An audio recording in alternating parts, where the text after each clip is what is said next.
Gungyo kwa wadahan sios ona angadaswa o handagali wadakwa. Ungwet su'a gwegwaska nje dedowa wet nuni ni gwat nigula dana de tinu haladas na ungwet su'a tinu dohak ni gwat nigula. Agwegwaska nje dedowa wet nuni ni gwat nigula dana de tinu haladas ni ikini ista ohun jage tinu dohak ni gwat nigula. Agwegwaska nje dedowa wet nuni ni gwat nigula dana de tinu haladas na ohun de su'a tinu dohak ni gwat nigula. Agwegwaska nje dedowa wet nuni ni gwat nigula dana de tinu haladas na onu kwat su'a tinu dohak ni gwat nigula. Agwegwaska nje dedowa wet nuni ni gwat nigula dana de tinu haladas na onagat su'a tinu dohak ni gwat nigula. Agwegwaska nje dedowa wet nuni ni gwat nigula dana de tinu haladas na gahi su'a tinu dohak ni gwat nigula. Agwegwaska nje dedowa wet nuni ni gwat nigula dana de tinu haladas na gain tusla tinu dohak ni gwat nigula. Agwegwaska nje dedowa wet nuni ni gwat nigula dana de tinu haladas na gojo su'a tinu dohak ni gwat nigula.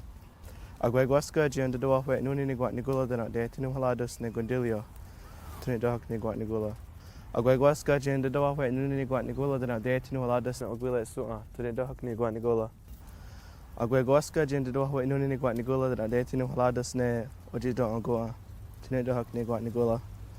Agwegwaska nje dedowa wet nuni ni gwat nigula dana de tinu haladas na itisatugu on la diwalas tinu dohak ni gwat nigula. Agwegwaska nje dedowa wet nuni ni gwat nigula dana de tinu haladas na geli ni gawalage tinu dohak ni gwat nigula. Agwegwaska nje dedowa wet nuni ni gwat nigula dana de tinu haladas na sugwat jia gilkena galakwa tinu dohak ni gwat nigula. Agwegwaska nje dedowa wet nuni ni gwat nigula dana de tinu haladas na itisata santana galakwa tinu dohak ni gwat nigula. Agwegwaska nje dedowa wet nuni ni gwat nigula dana de tinu haladas na ojistokwa su'a tinu dohak ni gwat nigula. Agwegwaska nje dedowa wet nuni ni gwat nigula dana de tinu haladas na geli ni agwedige tinu dohak ni gwat nigula. Agwegwaska nje dedowa wet nuni ni gwat nigula dana dachi dinu haladas na sungwai diza tinu dohak ni gwat nigula.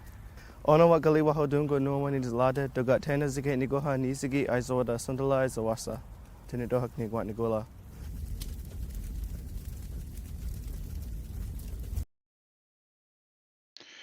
Siguro iswagwag galahindi neo get wagi sliwagi niwa kitaloda oni da and gwahwanage ani bojo dansai okinapi how and yanko yukotonlos.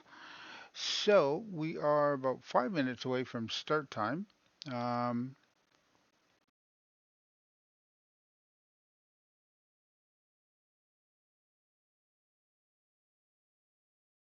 Okay, we're about 5 minutes away from start time, 4 minutes or so. Yoko, I wanted to say for being here. Anyone who didn't understand what I said, I introduced myself in my original language. So I said, hello everyone, Gelo Hindi is my name. Uh, Stands for Clouds Passing Over in the English language. I'm a member of the people of the Standing Stone First Nations here on the traditional lands of the Anishinaabe, the Haudenosaunee, the Delaware, and Huron nations. And we call this area the Dish with One Spoon Treaty Territory, which is probably the oldest treaty that exists in this so-called Canada. And it's a treaty to acknowledge that we all must work at maintaining a sustainable Mother Earth by only taking what we need. So the medicine, whether it's medicines or food or water, etc. Um, and then that way we can all share in what Mother Earth offers to us to sustain us, and because Mother Earth really truly does supply everything that we actually need to be a sustainable society. And so if we can get back to the roots of taking care of those resources, then we can all maintain a sustainable society. We always think the next 7 generations. And Yonko, fabulous for being here, and BDS, welcome in. Um, I am in the waiting room at the moment, just waiting to be let in. So that should take them a couple minutes. Hey, Fancy Philip, Yoko for being here and the follow. Appreciate that. So,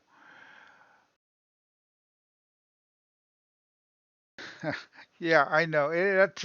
Well, this is relatively new. This is only our fourth stream for this channel, and this one actually will allow me to save the VODs.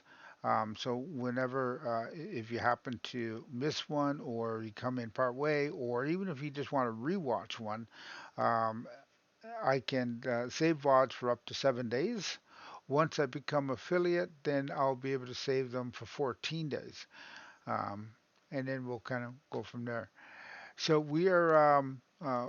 I've signed into the Zoom, and we are waiting for the host to let us in. And the host is what we call C.I.R.C.L.E. C.I.R.C.L.E is essentially, it's short for, um, is it? Let me actually double check. I think it's something about artists, Canadian artists. Oh, I don't want to get it wrong. It's Canadian Artists for Reconciliation and Education. So, essentially, that's what it means. And we're going to be jumping in here as soon as they open up the Zoom. So I'm going to, let's see.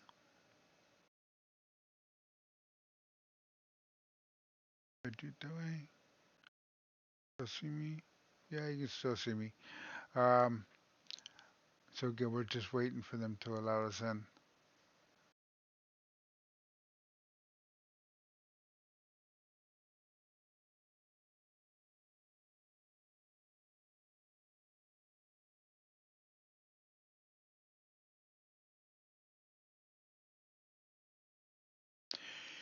It is now 7 o'clock, so they should be opening up everyone sure pretty soon.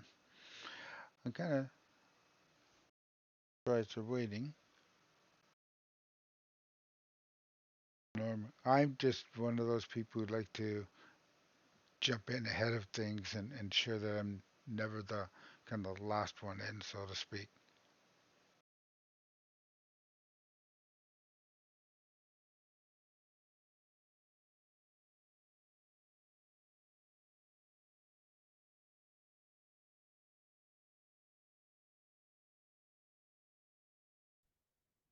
Look at all those beautiful people.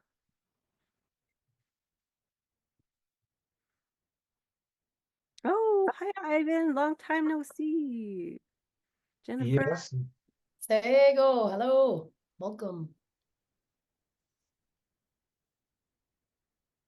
Wonderful. Catherine Benny is really good at this stuff too, so maybe I can ask her. Can we take a minute to just try this? Catherine, do you know? Yeah, I thought it said like under advanced, it says who can share. Did it have that? Because you could change that. Yeah, we're still trying to figure out.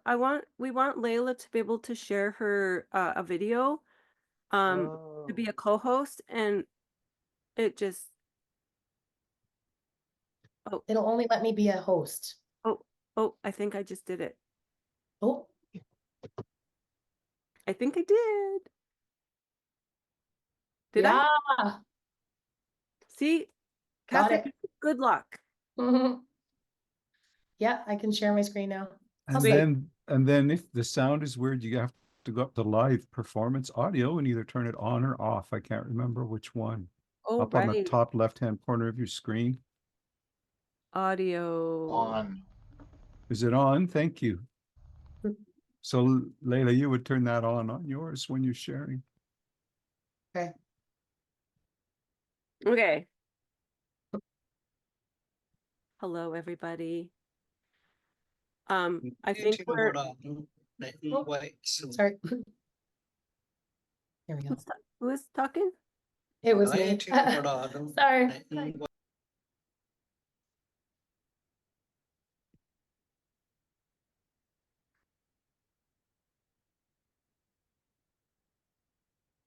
All right.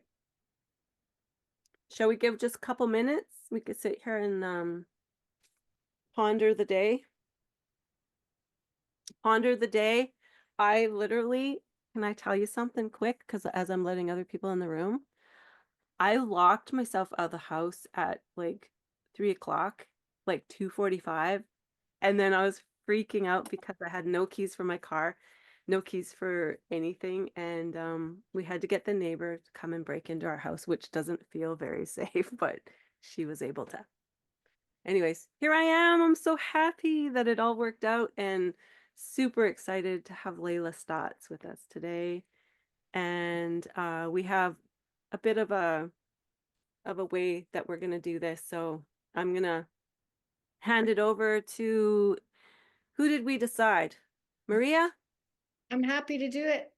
Yeah. Let's do it. Let's do Maria. Maria is one of our CARE board members, and she can give us the spiel, and then we'll go from there, and I'll just continue admitting people into the room. Okay. Thanks, Kim.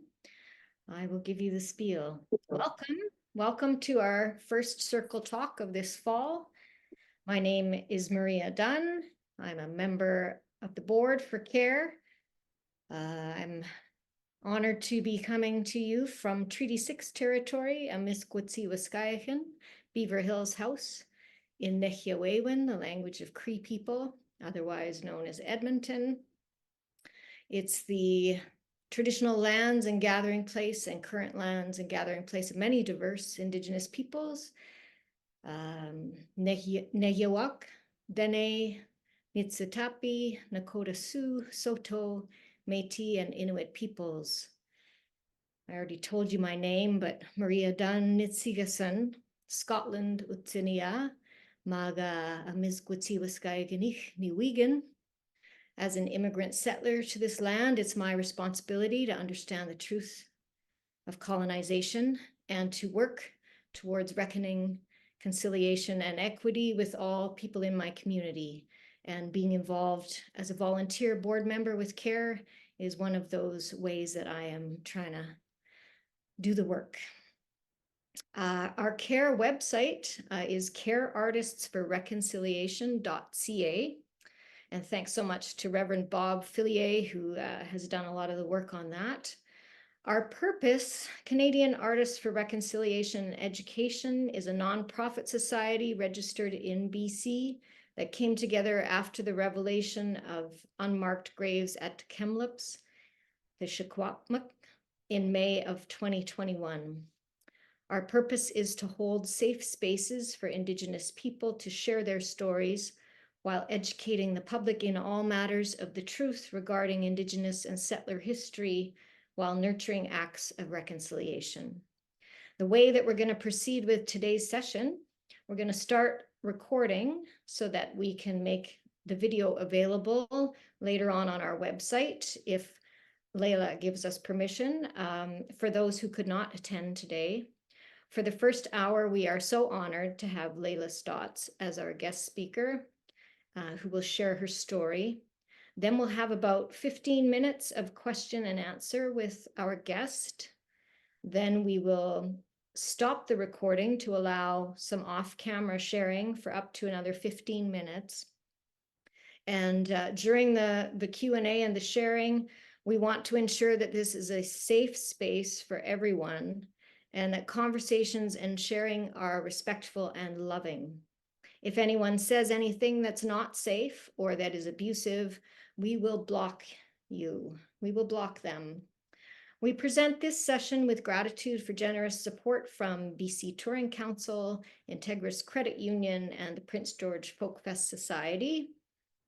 And now it's my honor to introduce another board member that you've already met.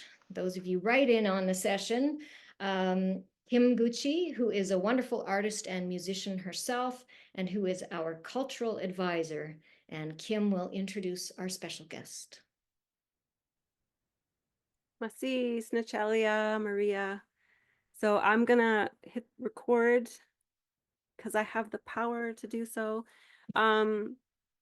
Shall I do it to the computer or to the cloud? That's the question. I think I'll do it to the computer. The computer seems more... Recording in progress. It feels more tangible. So I must admit that there is a dog in this room with me. So if there is any interruptions, I apologize in advance because he's a bit of a baby. I'm here. Oh, and there's a baby. Hello, little one. I'm gonna okay, so let's begin. It is recorded. Yes, it is. Spuzi Kim Gucci C.I.R.C.L.E. Tsaasti. My name is Kim Gucci, and I am here on my ancestral territory, the C.I.R.C.L.E. Tene First Nation, which is also known as Prince George, BC. I am literally situated in between the railroad tracks and the Fraser River, and you may hear a train at times. You can actually hear one coming through now. This is real. This is where I'm at, and I'm so grateful to be here. I'm so excited to have Layla joining us today because I know how super busy she is.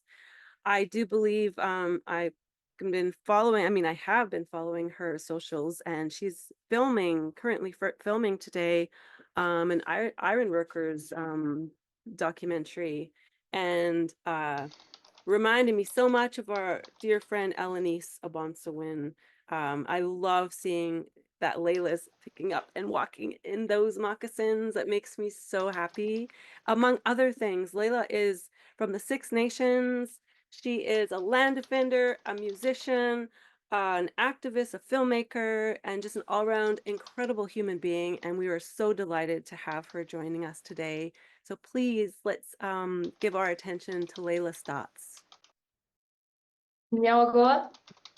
Thank you so much, Kim. That is awesome. We were actually just out at the Fraser River not long ago. We took the family back to Wet'suwet'en territory to see where Mom was arrested. I'll tell more about that story soon. But before I do, Sego, Skanagoaga, Layla Staats, Yongyats, Noara Niwa Gita Roden, Ganyak Gehaga, Niwa Go Wenjoden, Oswego Nida Wakeno. So I said, hello, my name is Layla Staats. I am Mohawk Turtle Clan from the Six Nations of the Grand River. This is Billy. Say hi, or Hadogoas in the language as his name given when he was born. And yeah, I want to start this session how we would start it back home. And I don't know, can you make me a host? Or no, I can do it, right? I can share. All right, perfect. So I consider this a gift. I am a generational survivor of residential schools, the Mohawk Institute Mushhole. And on this reclamation journey, I feel like this was like the first step, the first pathway. Just 1 second. Babe, can you get this, please? Sorry, I got babies opening up the door. I'm like, Dad, get on duty, right? So yeah, this was something that I was not taught from my grandmother, just like the language, it's supposed to be passed down from our grandmothers and great grandmothers, but the residential schools took that from me. So I had to reclaim it on my own.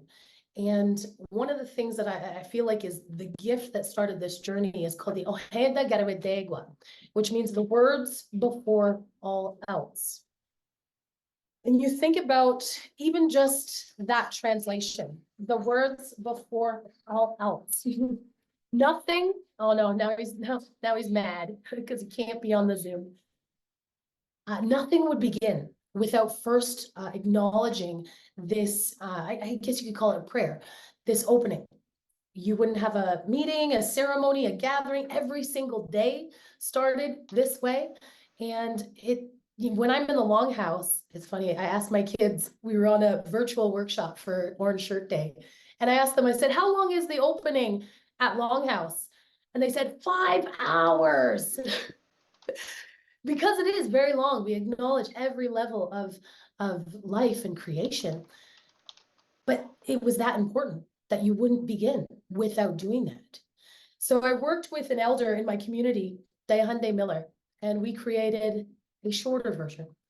And we put it in a video digital format so people could watch it, people could see it and see the images on the screen and know what we were saying.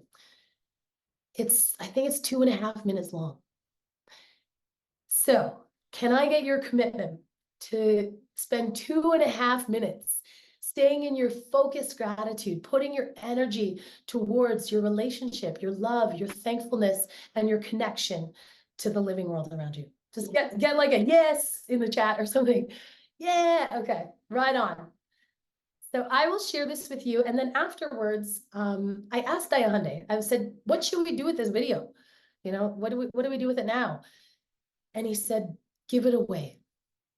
Give it away to anybody that wants to start this journey, that wants to walk down this path. Because for me, it was like a muscle. It's not like you do sit-ups one night and you have a 6-pack. I did it consistently every day, putting my time and intention and energy into this connection. And it grew that, I feel like this ancestral wisdom inside of me and open up doors. One of my mentors, Tom Porter, he says the opening, the Ojeda Garawedegua is like the skeleton key that opens all the doors. And so I'm honored to share this with you. And then if you want the link to take this yourself, to download it, then I will send that to you. Yes, love Tom Porter. And I think this is gonna work, technology.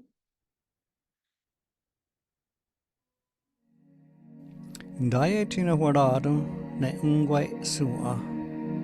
Itogari na yo tohage ne ngwa niguna. Daye tina warado na yeti nistaha johwanjade. Itogari na yo tohage ne ngwa niguna. Daye tina warado ne gahnega sua. Itogari na yo tohage ne ngwa niguna. Daye tina warado ne gunjo sua. Da eto na yotoge na ngwa ngora. Da etina wanado na yotunduni. Da eto na yotoge na ngwa ngora. Da etina warado na ono kwa suma. Da eto gari na yotoge na ngwa ngora. Da etina warado na asa nigunda de kohogua. Da eto gari na yotoge na ngwa ngora. Da etina warado ne wahyaniota. Da etugari na yotoge na ngwa ngora. Da etina warado ne gundirio. Da eto gari na yotoge na ngwa ngora. Tahiti no Horado, Negarunda Sua, Ta Etogarina Yotohage, Nanagua Nigora. Tahiti no Horado, Nezita Ogua, Ta Etogarina Yotohage, Nanagua Nigora. Tahiti no Horado, Negayedi Nigawarage, Ta Etogarina Yotohage, Nanagua Nigora. Tahiti no Horado, Neeti Sotogo, Radiweras, Ta Etogarina Yotohage, Nanagua Nigora. Tatsidawa no Horado, ne Tsidawa Tia, Anje Kene Garakwa. Ta Etogarina Yotohage, Nanagua Nigora. Tahiti no Horado, Neeti Sota Asta Neka Garakwa. Ta Etogarina Yotohage, Nanagua Nigora. Tahiti no Horado, Neozi Stoch Quadonio. Ta Etogarina Yotohage, Nanagua Nigora. Tahiti no Horado, ne Diunkiadado. Ta Etogarina Yotohage, Nanagua Nigora. Tatsidawa no Horado, ne Sungwaya Dizu. Ta Etogarina Yotohage, Nanagua Nigora. Ta Eto. Daito. Now our minds are one. And yeah, so thank you very much for opening it in that way. And it said that when we do that, we create this connection between us and the living world, and everything that we do is more powerful, more intense. It has that strength of all of our good minds together. So yeah, I guess you got a bit of an introduction, but I wear many hats. I am a filmmaker. This is the current passion project, but also a musician. I've just released my very first single, and I'm working on my first album as a solo musician. And for me, music, it is like a medicine. You know, it's therapy for real, and not just when you write it and sing it and perform it, but for those that receive it. So it's been definitely a gift. So check me out. I'm legit on Spotify. But yeah, my films have been documenting this reclamation journey. You know, I grew up outside off reserve, and I kind of like always knew that I was Mohawk, but for me and my family, it was kind of a bad thing. You know, it was like something you don't want people to know. I remember my grandfather, when I was applying for my first job, he said, make sure you hand it directly to them, because if they see your last name on your resume, you won't get picked. And I was like, what? Wow, like that was like the first time I was like, oh man, there's a lot of discrimination out there. And I realized that my grandpa was doing what he thought was best for me. You know, even though he was passing down these programs of you know, resistance and fear to our Indigenous identity, our culture, our history. You know, he never talked about you know, any of our teachings. He never spoke the language. He never went to Longhouse. But one thing he did was he taught me how important my connection to water was.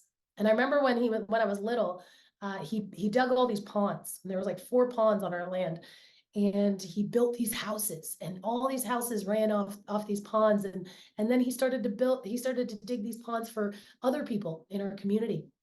And he said to me, Layla, figure out a way to get into water. He's like, you need to get into water. You need to figure out a way to get clean water, because one day water is going to be worth its weight in gold.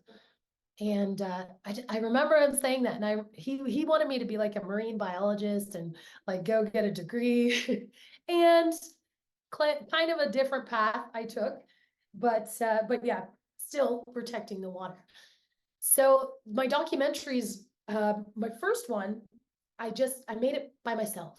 I had like a $5,000 grant to make some art about water. And people were painting paddles, canoes, all these different projects. And I was like, you know what? I've got this story inside of me that I'm uncovering, I'm unpacking. And it's one that, you know, I was never taught. I was never taught about residential schools in when I was in school. It was not part of our curriculum then. We didn't have truth and reconciliation. We didn't have any education or knowledge. And my family certainly didn't talk about it. So for me, I started to uncover this information right around the same time many of you did. You know, when things started to come up about Kamloops and the history there. And I took a job at Woodland Cultural Center. And Woodland Cultural Center is the site of the Mohawk Institute Residential School. And I was doing their social media because I'm kind of handy on the social media. So I was doing their social media and they asked me to do these survivor interviews. So I started to do these survivor interviews and there was one that really stuck out to me. His name was Geronimo Henry. He went to the school for 11 years. So he got there when he was 5 and he left when he was 16. He never went home for the summer. He never got picked up. He stayed there 365 days a year. And he said, Layla, the thing that, it impacted me the most, aside from all the abuse and trauma, was the fact that in those 11 years, he never once heard the words, I love you. And that just like it hit me in the heart. I was like, imagine growing up, never hearing the words, I love you, never having anyone, believe in you or encourage you or support you or just love you, never having that at all. Then those children, if they make it out, they end up being adults, being parents, right? And they don't know how to love. They don't know how to receive it. They don't know how to give it. So for me, it was a light bulb moment when I could see the things that I was struggling with in my family. And I was like, well, that makes sense.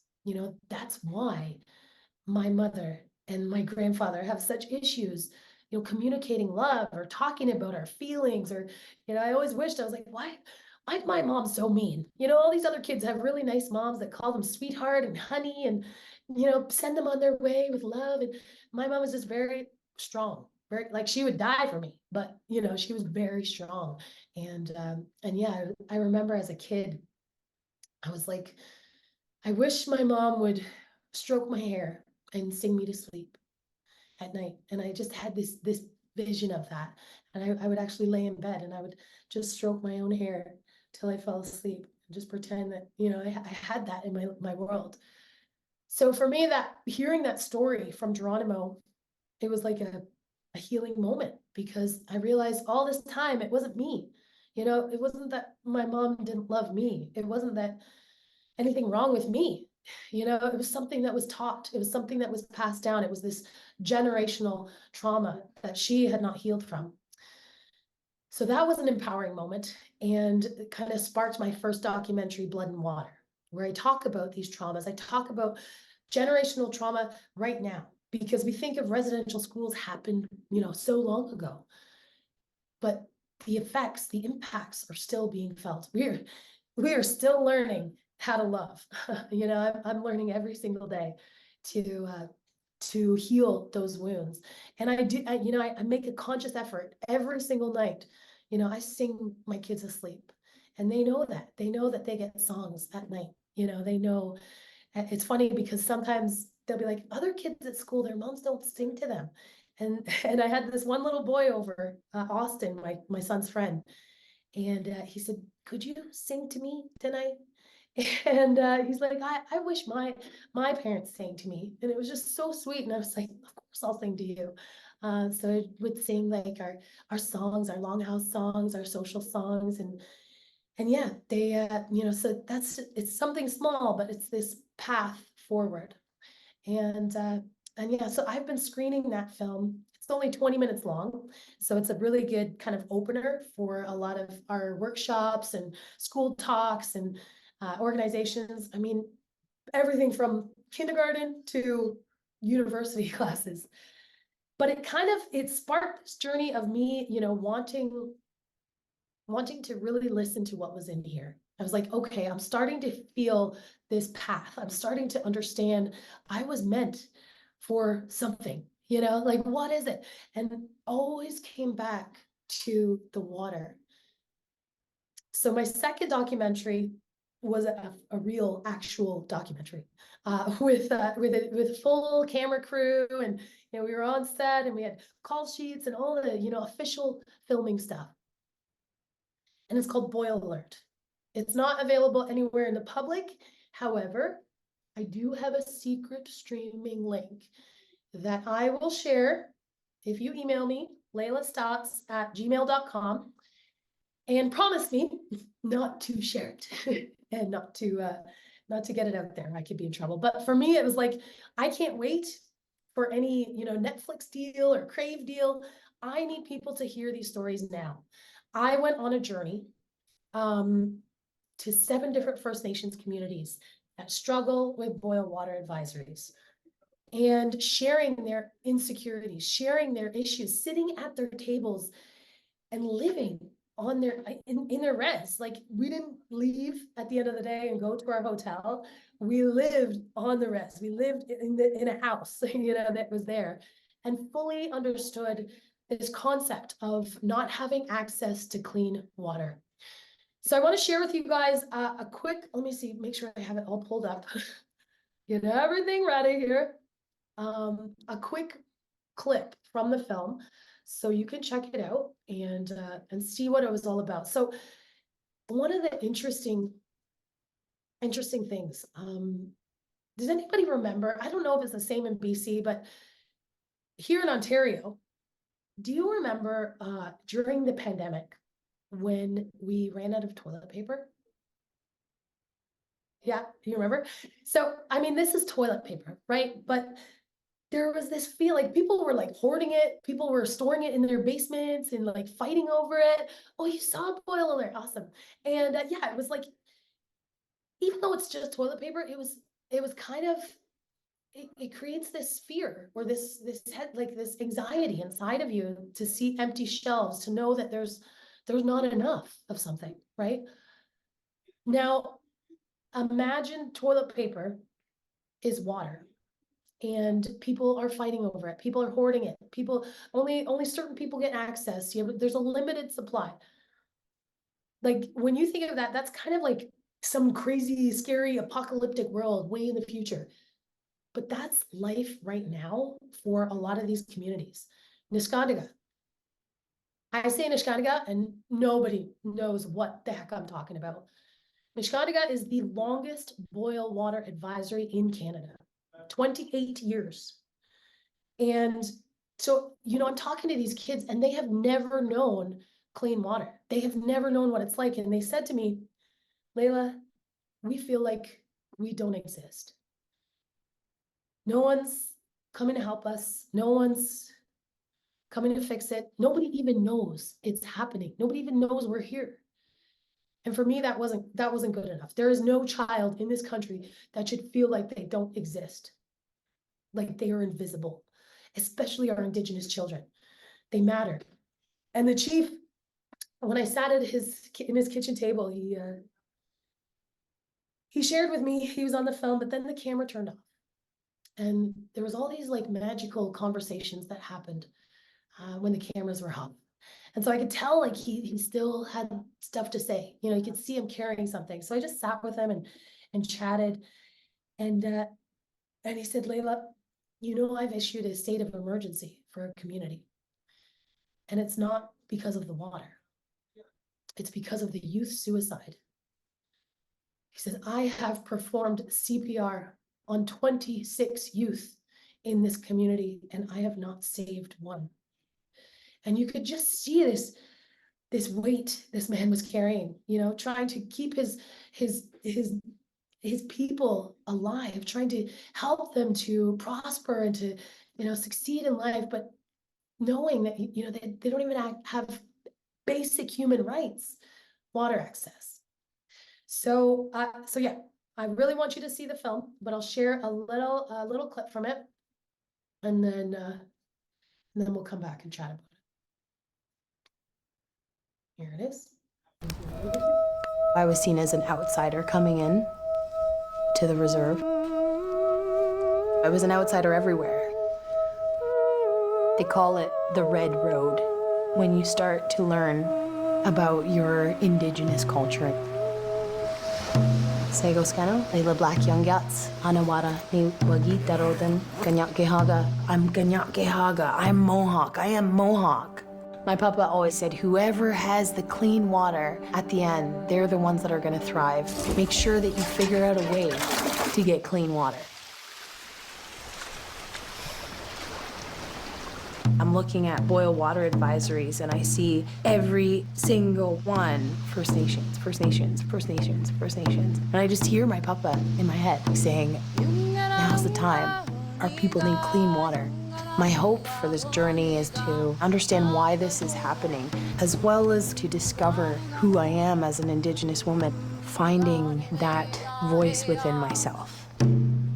What are some of the challenges that you're facing? We've got bad water, and it's not safe to drink right now. Checking into the hotel, first thing that I saw was the boil water advisory. Don't get it in your eyes. Don't open your mouth in the shower. It's a reality check. How many generations has your family been drinking this water? I know of 7 generations. 7 generations. 8 double loaders, and we got 2 of them running. We've got a problem with the flow of water in them. These people live with it every single day. We're in California, in the U.S., off the 101. You can go on either side and you can get clean water up and down, but here on the reserve, how is it that those guys don't have clean water? Help's not coming.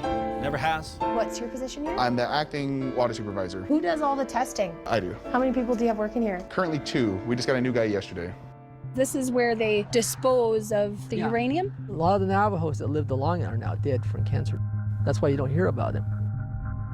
They don't want to tell us. You have to find out on your own. Water is not just a resource. We are not respecting it. We are not taking care of it.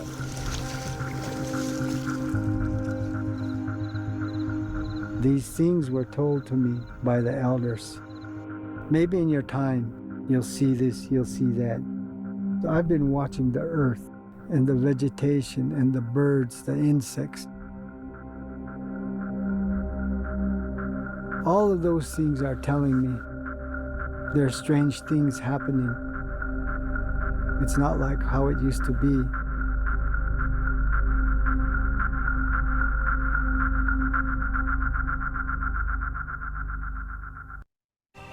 Oh, no. Stop. No, thank you. So yeah, that was quite an experience for me. I had many moments during the film where this feeling of not being Native enough, how do we measure our nativeness? I remember being called an apple, so red on the outside, but white on the inside. And sometimes some of the lateral violence from other Indigenous people can be, it can be harder than, racism or discrimination from the outside world. So let's just get off the YouTube. So yeah, I want to share the film with you, so I won't go into too many details about the film. But I know like we have this format of like Q&As at the end, but I'm kind of like different. And I really like things to be conversational.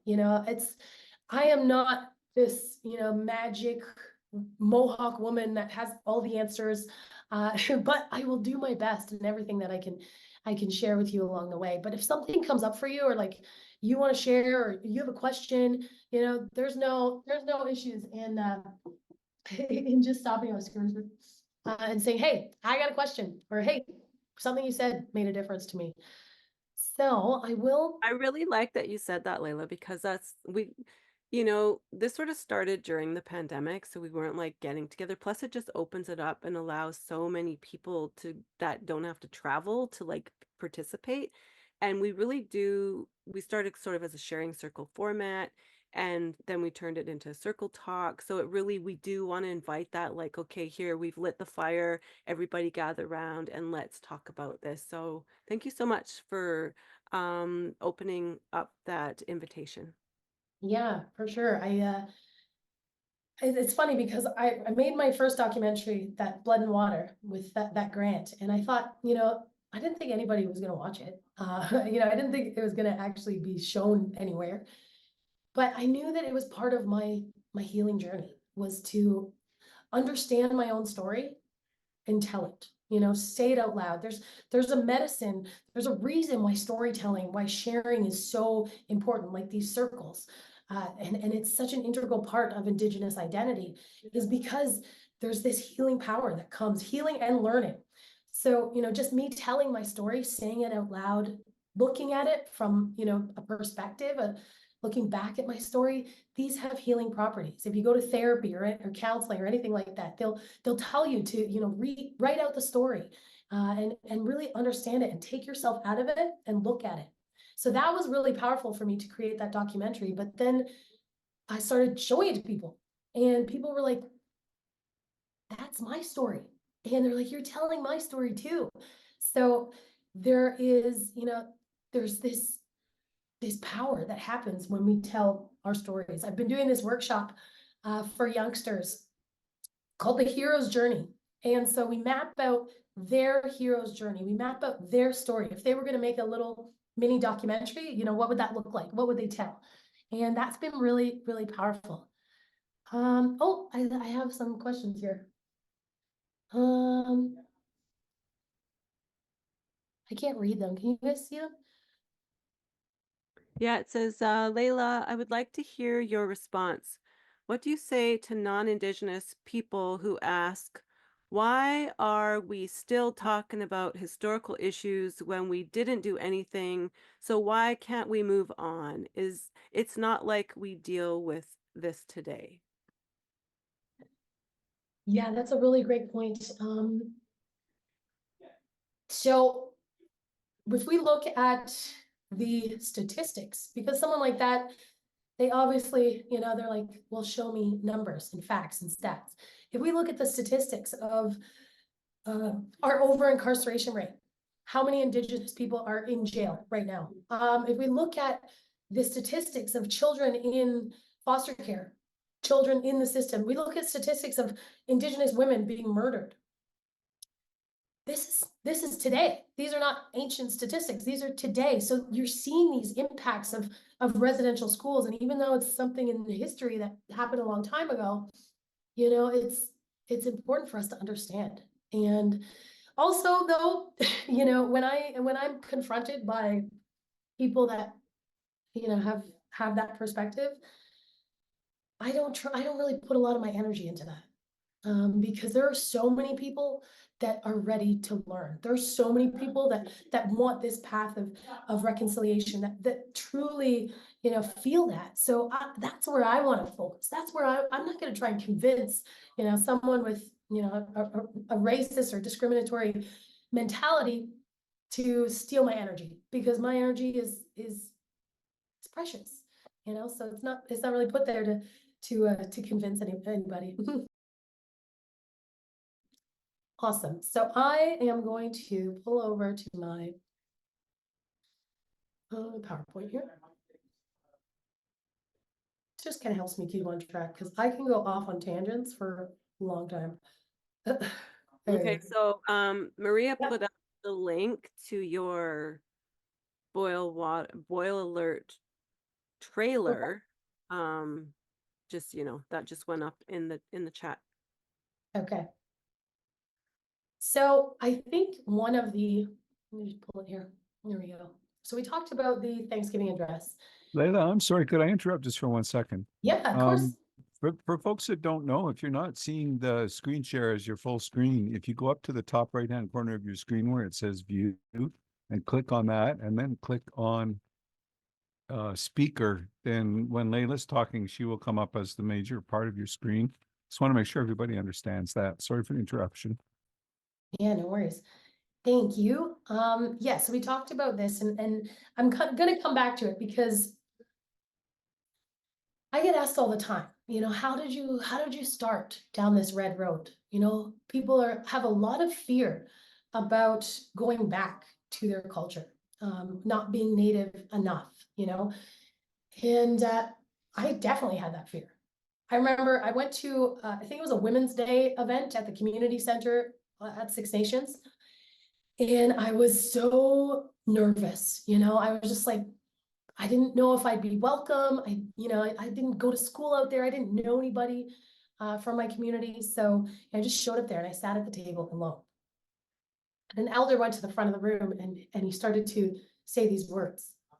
And it was just, I had no idea what he was saying, but something inside of me said, you know this. you need to follow this. You need to learn this. You need to figure out what this is, because this is going to guide you.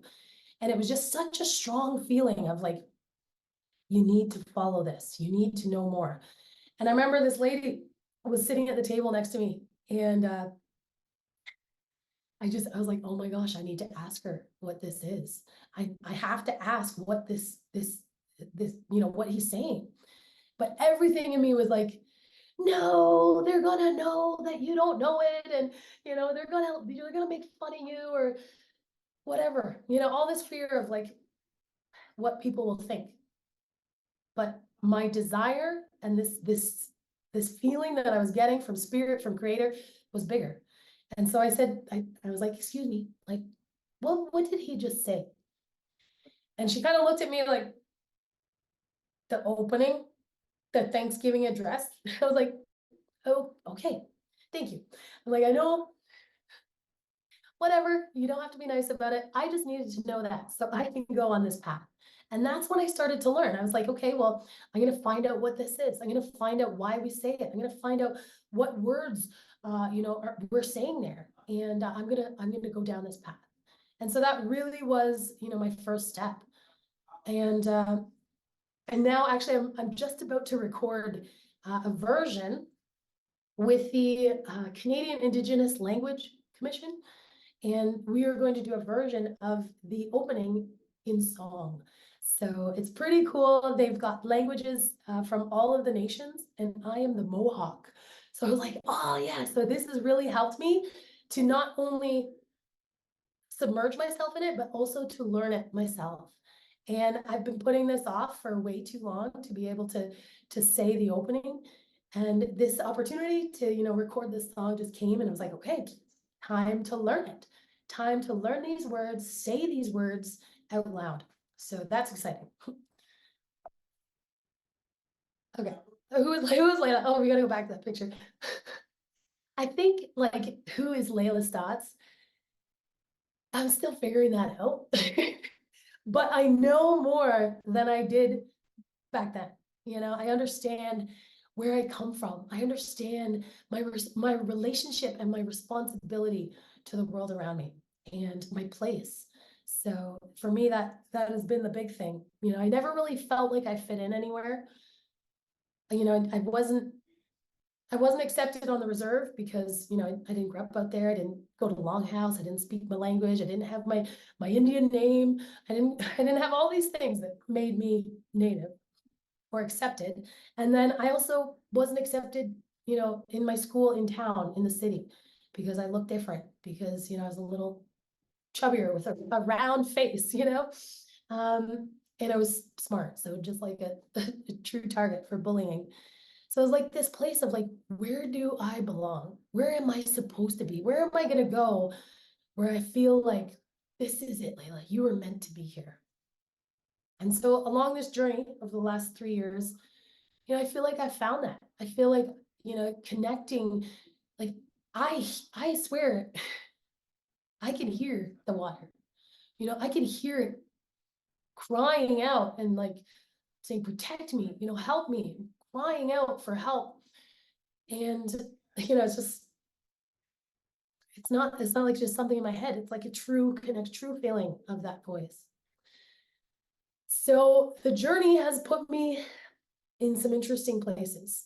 One of them is a, 8x8 cell behind bars in my pretty bracelets, where people ask me, Layla, why were you willing to risk your life, risk your future, risk your brand, your business to protect the river?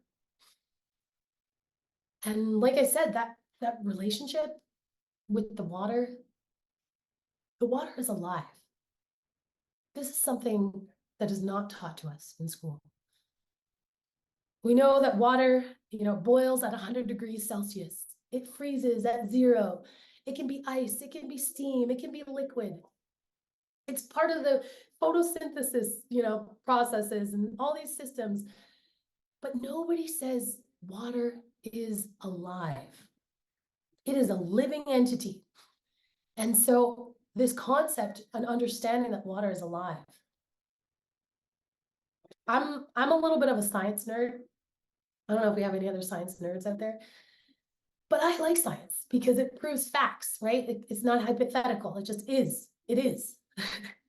So when I saw this study by Dr. Matsumoto, he did a study on the water and its response to actual communication, so words. Spoke different words to it, like love, hate, jealousy, and observed under the microscope on a microscopic level how the water changed, how the water received these words.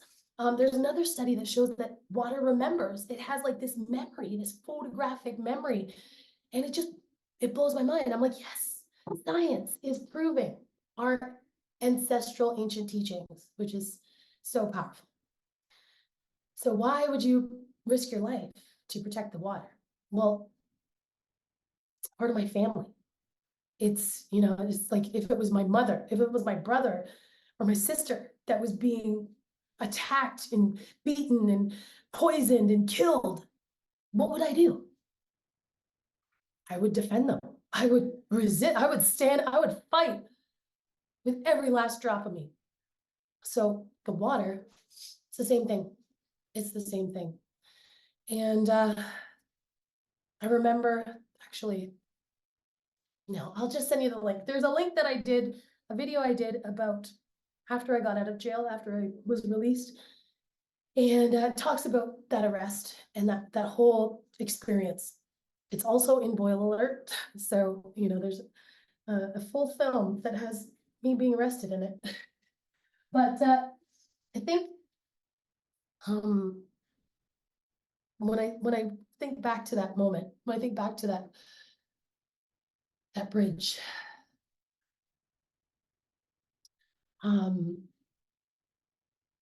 it's like, it kind of surprises me because I am not the kind of person that gets into trouble. I hated the principal's office. I hated, any kind of authority. I just resisted. I didn't want any confrontation. I just played by the rules, did what I was told, and I was what you call a goody two shoes. So when I saw like hundreds of RCMP lined up and mobilizing to raid us, I heard like helicopters overhead, attack dogs. They were pulling at their chain, like barking.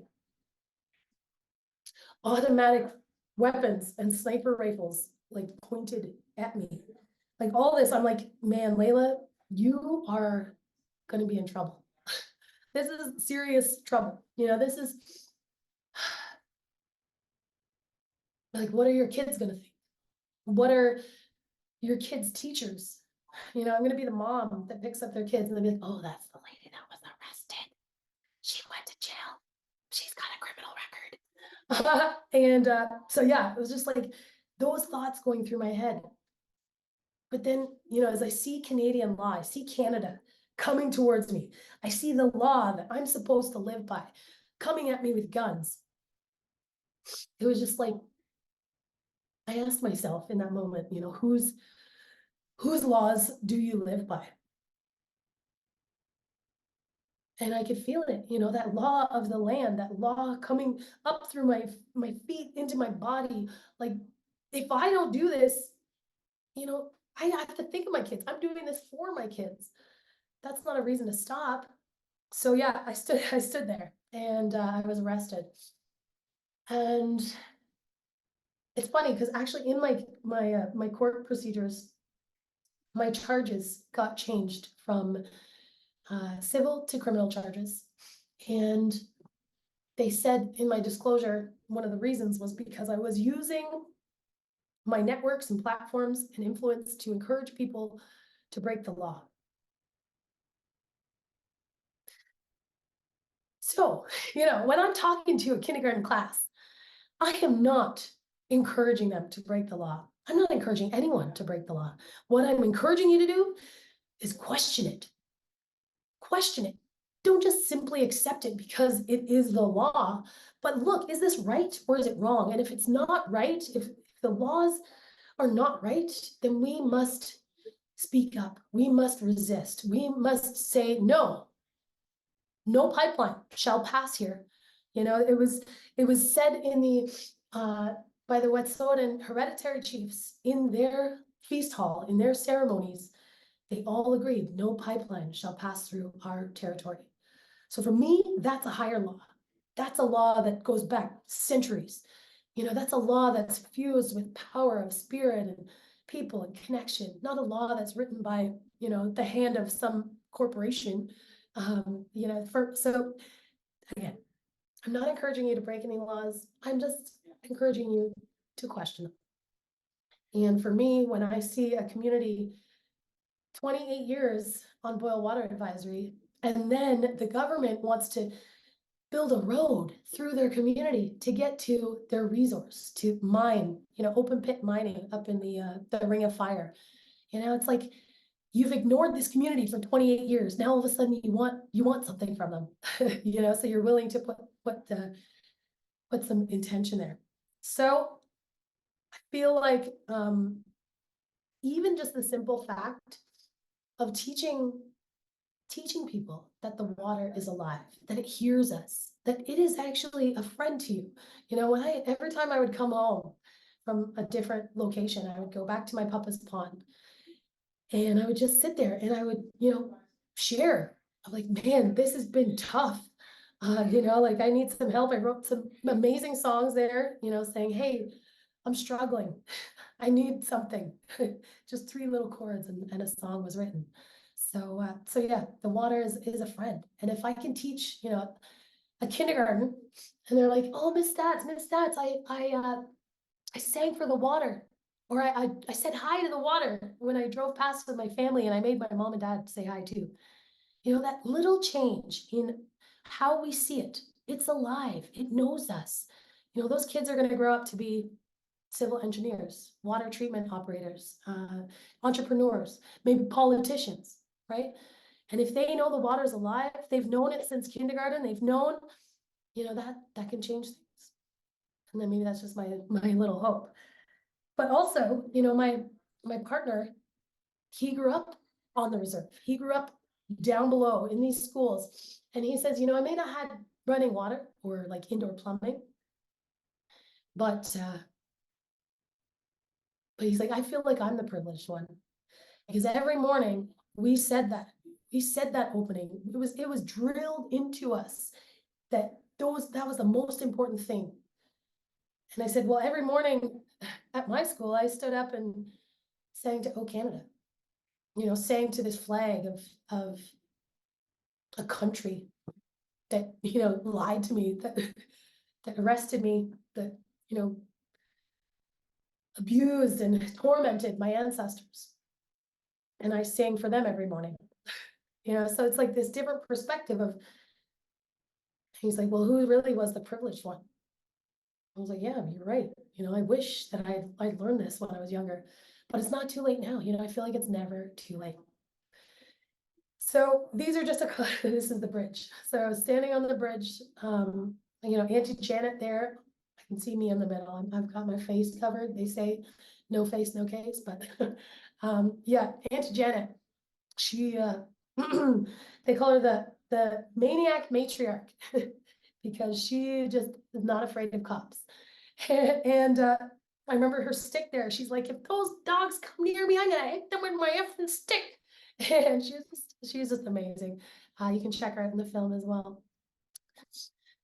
So, I mean, the journey has been one for sure. And it's still going, you know, it's funny because at the end of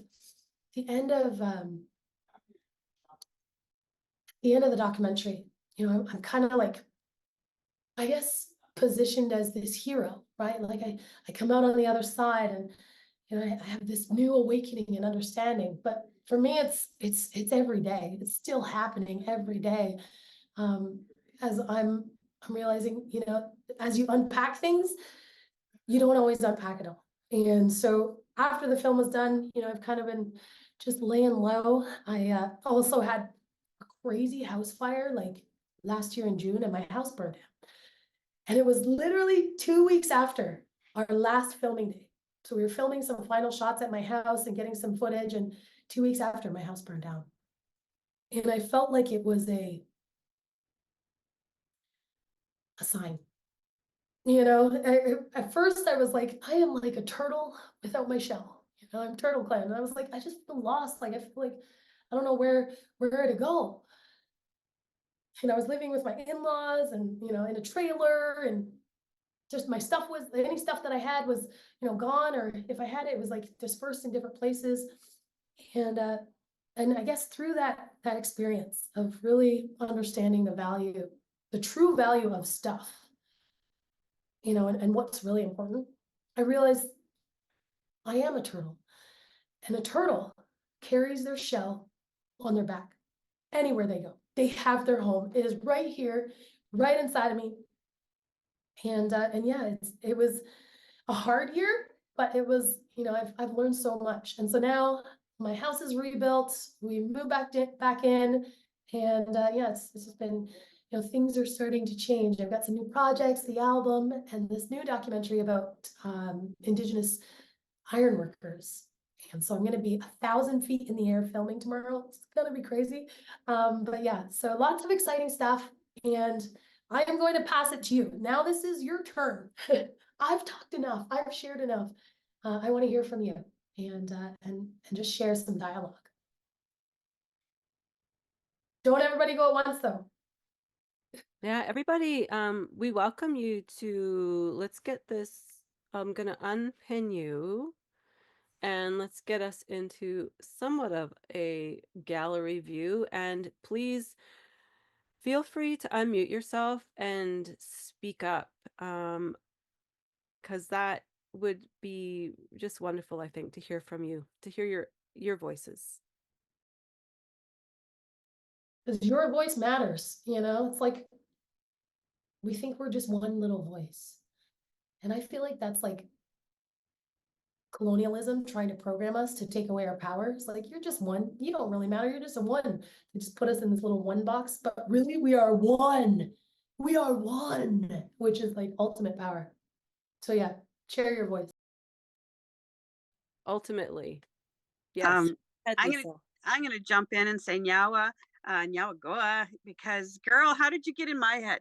How did you get in my childhood? You know, I think the voice that you shared about feeling not enough and then really overcoming that and transcending, I love that. You give so much inspiration that way to everyone who has ever been displaced by colonialism. I grew up off reserve, and God forbid I'm a Bill C-31, and you know, so I think it's important that we do have one voice, and that there is a voice, and a voice for everyone, and that's how we will overcome colonization and reconciliation, or whatever it is. And you know, for me, I would love for you to give your hero workshop to all us older women, right, who have, you know, we aren't young enough to like go out there and fight the battle. Well, maybe we are, but anyway, you know, it would be just lovely, because I hear these stories so many times, and yet hearing women overcome that I'm not enough voice to go on and do the vital work of protecting and promoting and helping, and you know, with the environment and culture, that's so important. So thank you for all the work that you're doing, and I'm very much looking forward to seeing all your movies. So. Awesome. Thank you so much, Lisa. Yeah, it's been a journey of, you know, still even now, when like releasing the film and still getting, you know, people that they think that I'm taking up too much space. That I remember someone said, you know, you should sit down and be quiet and let the real natives talk. And I was like, yo, I got a status card, like I'm legit, like I ain't no pretending. But it's, and then you go through this self battle of, you know, like questioning everything you did.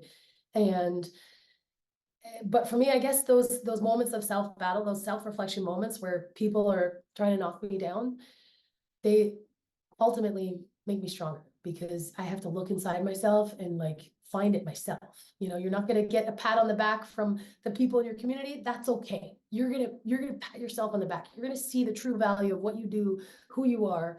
And, you know, whatever haters are out there, or people that are hurt, people that are traumatized themselves, you know, you're not gonna let them dictate who you are. And so that's been an interesting and enlightening journey for sure. Thank you, Lisa, so much. And yes, send me an email and I will send you the links.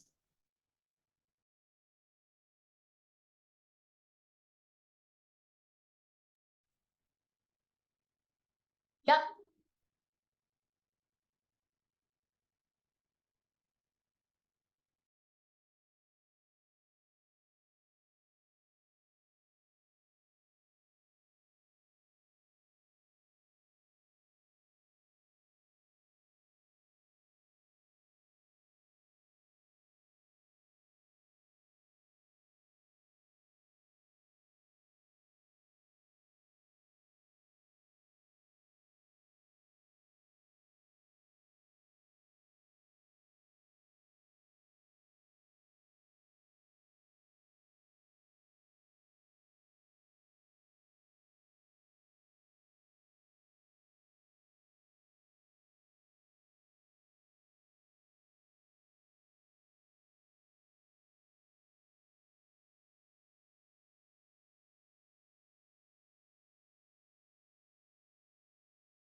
Yeah, thank you so much.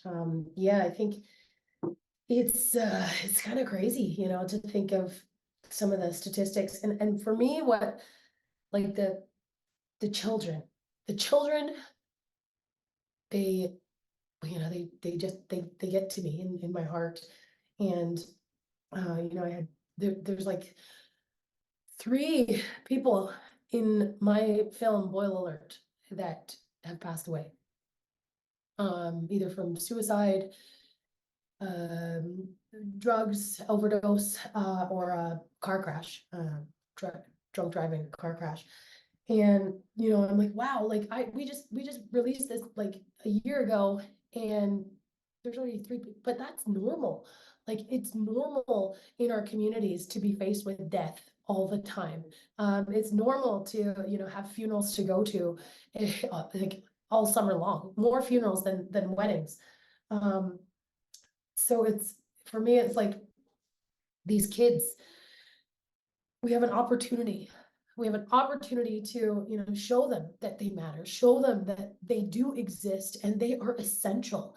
Like, we need them, and we need them to survive. We need them to thrive. So, you know, being able to work, I just signed up or got connected with this Northern Connection company that does education platforms and stuff. They do Northern Connect, but they do virtual workshops like this for all the northern schools, indigenous schools. And I was just like, it's so exciting for me to think that I can impact, I can make a difference, even if it's just in a Zoom here, like teaching them that their story matters, having them see it in a screenwriter's format. Like, how would we make a movie about your life? This is what I would do. These are the highlights. This is how I would structure it. And just get them excited about who they are. That's really powerful. I just completed a fundraiser of $10,000 for Grassy Narrows, which is a community that was poisoned by mercury, for a recording studio and a video studio for the kids up there. So I'm super excited. I was like, oh my God, we hit it. It's only 10,000. So it's like the beginnings of a studio. Like, you could spend $1 million on a studio, but I'm like, this is enough that will give them a chance to record their voices, to put themselves on camera, to make their own little documentaries or just even little YouTube videos about their story, about who they are. And, for me, that I'm like, that's a win. A lot of times it's hard to feel the wins because, the pipeline, it still went on. The laws haven't changed. We don't have our land back yet. Like, all these things, it's like, did it really matter? Did it make a difference? And it's those tiny little wins that we have to celebrate, that we have to remember, they matter, and just keep doing the work. Keep going, keep going. All right, I think we got some time for maybe a couple more. I don't know what. Layla, I'm curious why Boil Alert isn't available for people to watch.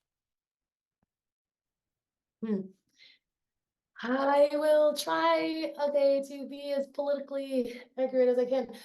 So there's some opportunities for larger distribution for Boil Alert. Some of these platforms, and if they want to save it for those, but Layla is in a little bit of resistance against that. So I was like, man, I'm just ready to freaking drop it on the dark web and let everyone see it, because it's amazing when people, like, we've shown it at a couple of film festivals, like I think Kingston, someone was in Kingston, some small festivals. And every time, I just see a theater full of people, in tears. It's not a documentary like facts and talking heads. It's a documentary you feel in your heart. And the only way we can get people to take action is if they feel it in their heart. We can hear all the stats, we can see all the information, but if we don't feel it or care about it, then we're not going to do anything. So this film, Boil Alert, for me, I'm like, this is the key, a game changer to get people to feel what's going on in these communities, and do something about it. But I am at odds and waiting patiently in silence, but my secret link, I'm like, if someone wants to see it, if they reach out to me and say, I want to see this film, I'm going to send it to them, because, I feel like we need to. Everyone needs to see this film, because once you see it, you can't unsee.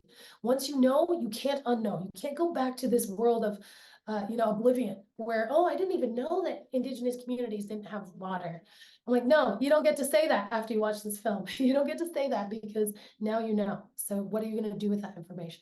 So yeah, long story short, hopefully it will be out to the entire world soon, 2025, but me personally, I can't wait that long. And neither can right now in federal court, the government of Canada is fighting a class action suit led by the Shamada First Nation to make the government obligated to fulfill its obligation to provide clean water to First Nations.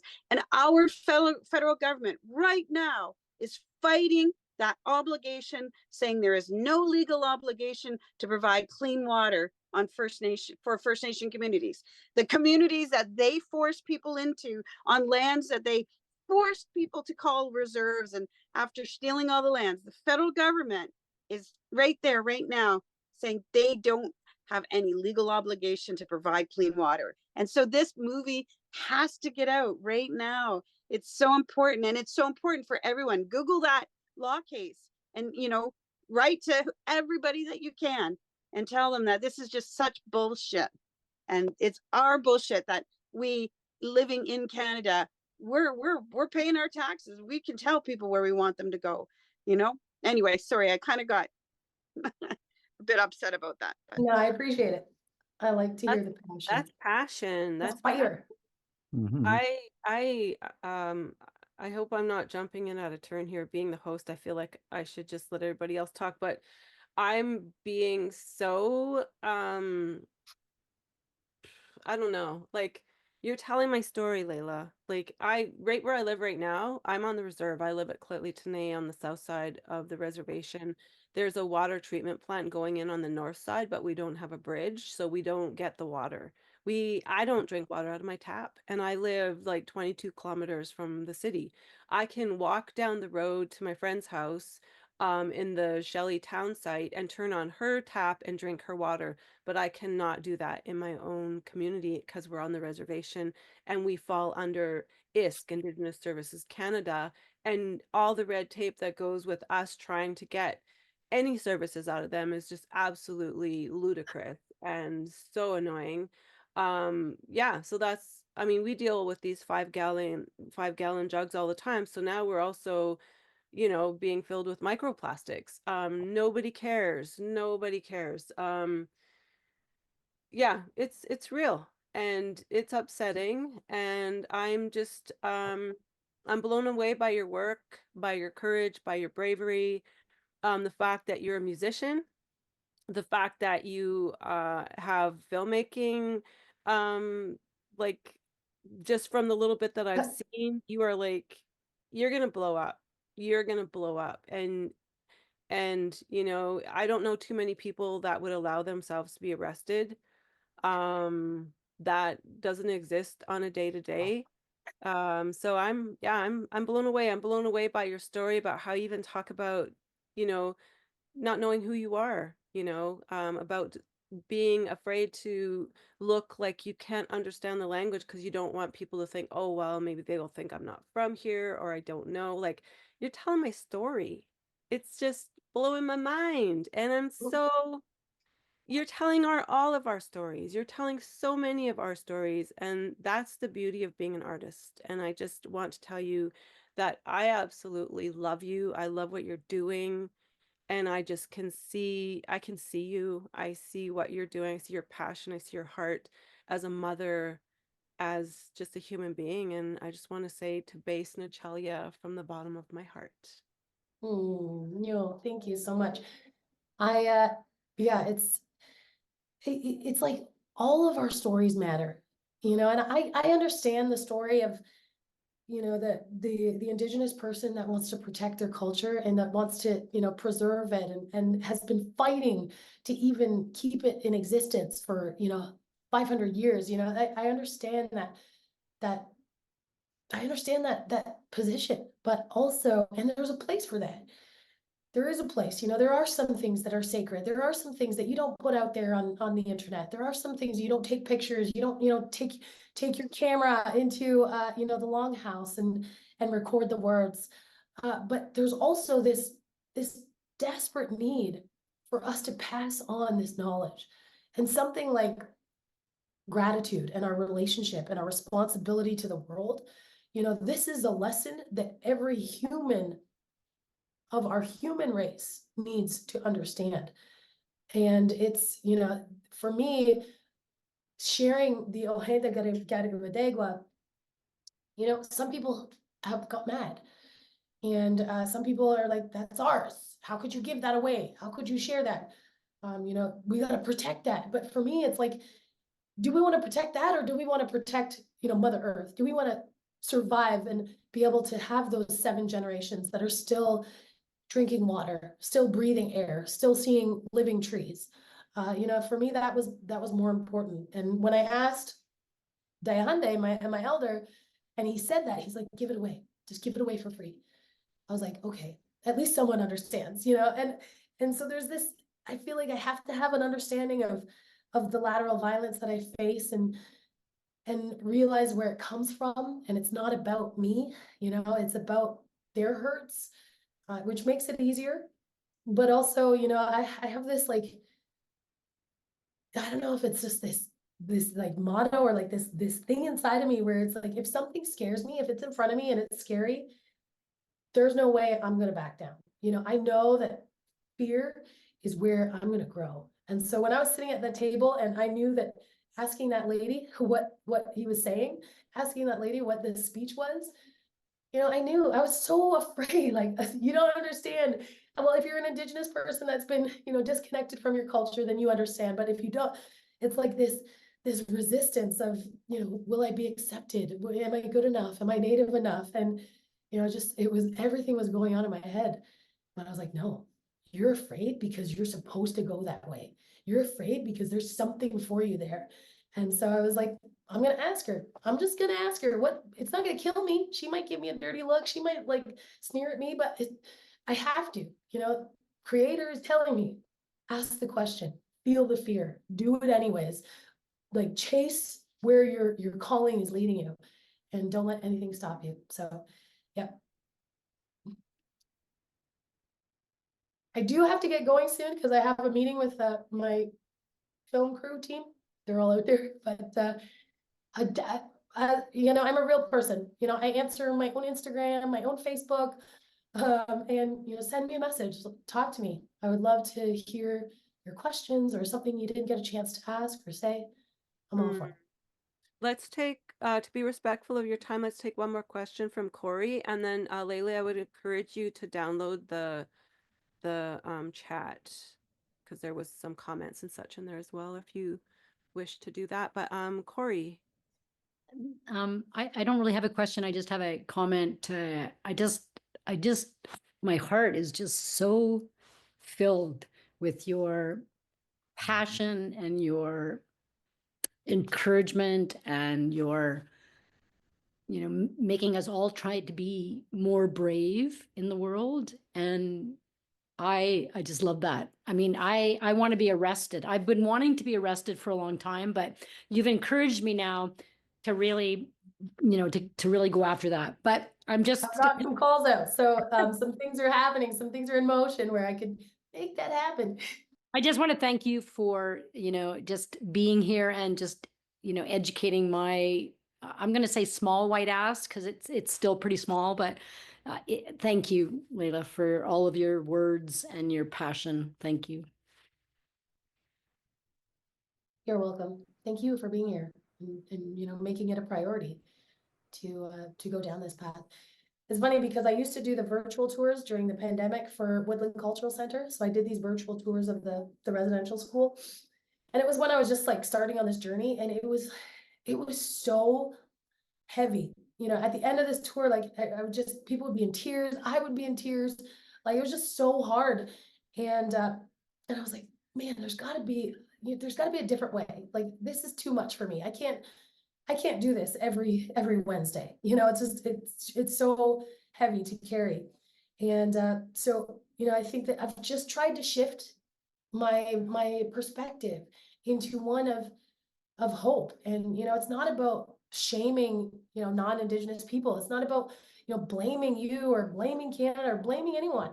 You know, it's honestly about how do we get forward? How do we heal? You know, and I feel like non-Indigenous people, like there's some healing that has to happen too, because there's a whole lot of guilt and shame that has been created over the last 3 years of, you know, this TRC, Truth and Reconciliation mission. And, you know, so many non-Indigenous people are afraid. They're afraid to, you know, ask me a question. They're afraid to, you know, share my stuff. Like, can I share this? And so, you know, just creating that environment where, you know, we are one. We are one. And when we put our voices together, you know, it shakes the earth. So people always say, you know, what can I do? I had a grade 5 student come up to me in one of these workshops. She says, I'm only in grade 5 and I don't have any political contacts. What can I do to save the water? And I was like, man, you're so cute. But, you know, a lot of us feel like that, you know, like, what can we do? The actual truth is, though, that many of us grown-ups do have political contacts. We do have influence. We do have networks of people that can make an impact. So what you can do today is take one thing, take a lesson, take a quote, take an idea, take story, something that you learned here today, and share it from your perspective as you, so suddenly it's not just an Indigenous person that's talking about the water is alive, but it's, our daycare worker, it's our crossing guard, it's the, the plumber, it's the school teacher, it's the nurse. Like, we're all talking about water is life. We're all talking about Indigenous issues. We're all talking about land back. Like, this needs to be a collective voice. And so if there's one thing you can do, it's that. And your people, your networks, they'll see that and they'll be like, oh man, like, she's doing, she cares about that too. And it will create that ripple. Just one little dip in the pond can create such massive impact. Thank you. Thank you everybody for coming. I really appreciate it. That was a perfect way to wrap this up, because that is exactly why C.I.R.C.L.E exists. Canadian Artists for Reconciliation Education was built on basically what you just said. It's about us empowering non-Indigenous folks to be able to speak with confidence and with truth. And that's why we've invited you and so many other incredible artists, activists, change makers. I love that you're a change maker and a cycle breaker. I am so with you on that. So on behalf of all of us here, and all the hearts that I seen up earlier, so much love to you, Layla. Be careful up there with the iron workers, and just know that you've changed a lot of hearts and minds today, and that says a lot. And we look forward to watching your film, Boil Alert, and I would love to be able to screen that in my community. If with your permission, I want to set that up, because we got a lot of work to do. So, Base Natalia, thank you everybody for coming, and I hope everybody has a wonderful evening, and we'll see you next month on is it the 9th, Maria? We have Dave McLeod coming. David McLeod from over there in Winnipeg. And Yeah. so do we need to confirm that date, or is it done. all? It's good. Okay. Yeah, so keep an eye on however you found out about Layla, you will find out about Dave. So everybody, thank you. Thank you, Kim. Thank you, Layla. Language. Thank you. Ona.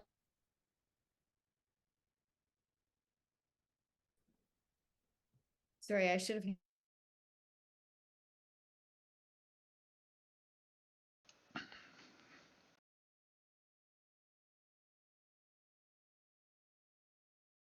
C.I.R.C.L.E swagwag, Galahindi Neo get Wagisli Wagi Niwakidaloda. Again, I want to say a big yanko for everyone who's popped in. I appreciate any opportunity to listen to Layla because she's very inspirational, I think, for me. A very huge motivational talker, and I'm hoping I can get her back on our stream again. We had her here about 2 years ago, and before I was actually saving VODs and stuff, so I don't have the interview anymore, but I am looking to have her back again. So I did see a couple people who said that they would be interested in seeing the her first. I can't share uh, Boil Alert as you saw. Um, she asked that we keep it to ourselves. However, I can share the one that she sent to me. Um, her first documentary, which was called Blood and Water. I know that I've shared it a few times before, but for anyone who's new, especially now that we have a new channel, you may not have had a chance to see it.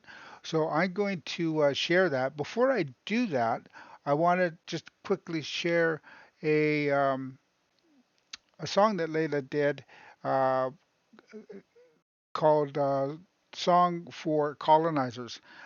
Just basically kind of giving her perspective on things. Let me see if I can get this to pop here. I met you by. Okay, it's not going to do it that way, so I'm going to have to change my view. Second.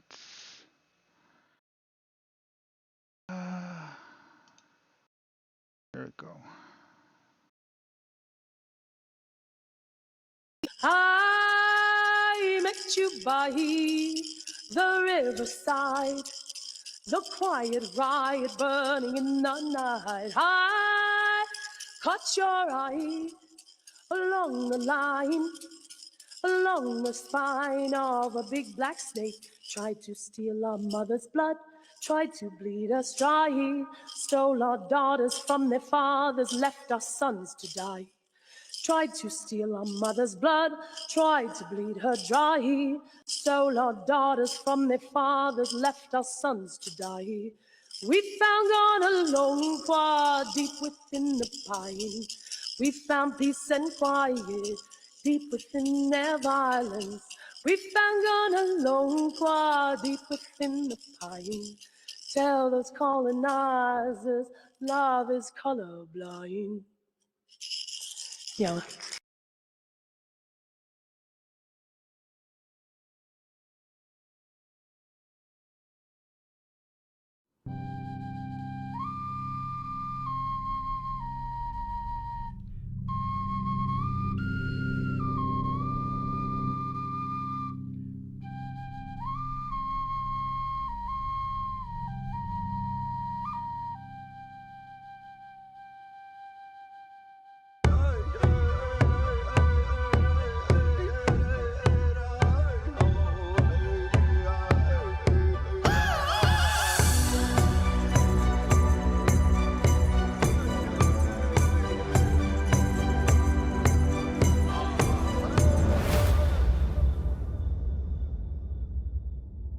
Ahodan Gariwadegwa, the words before all else. I was told by people in the filmmaking industry that I shouldn't start the documentary with the Thanksgiving address. It can take up to 20 minutes to thank all elements of creation. And it's all in Mohawk, so you can't understand any of it. Most people don't speak Mohawk. I was told you'll lose them. They won't watch it. And for me, that was exactly why we had to start this film with the Ahoda Gariwadegwa. I remember the first time I heard the Thanksgiving address, I had no idea what they were saying. I was at a conference sitting there, an elder walked to the front of the room and started speaking. And even though I couldn't understand it, I knew it was significant. I knew it was important. I felt it in my bones, in my blood. But when I looked around, I saw people on their phones, checking out, getting bored and impatient. And it became very clear to me that this is part of the problem in our society. We're in this microwave society where we want everything now. We want it so bad that we can't even take the time to acknowledge the gratitude and the thankfulness for the things that we have that keep us alive. So as you listen to the Ahoda Gariwadegwa, I really want you to, even though you don't understand what they're saying, I really want you to connect with the feeling of gratitude and giving that thanks for all of these things and listening with a good mind. Daye tina warado ne ungwai sua. Itogari na yo tuhage na yangwa niguna. Daye tina warado na eti nistaha johwanjade. Itogari na yo tuhage na yangwa niguna. Daye tina warado na gahniga sua. Itogari na yo tuhage na yangwa niguna. Daye tina warado na gunjo sua.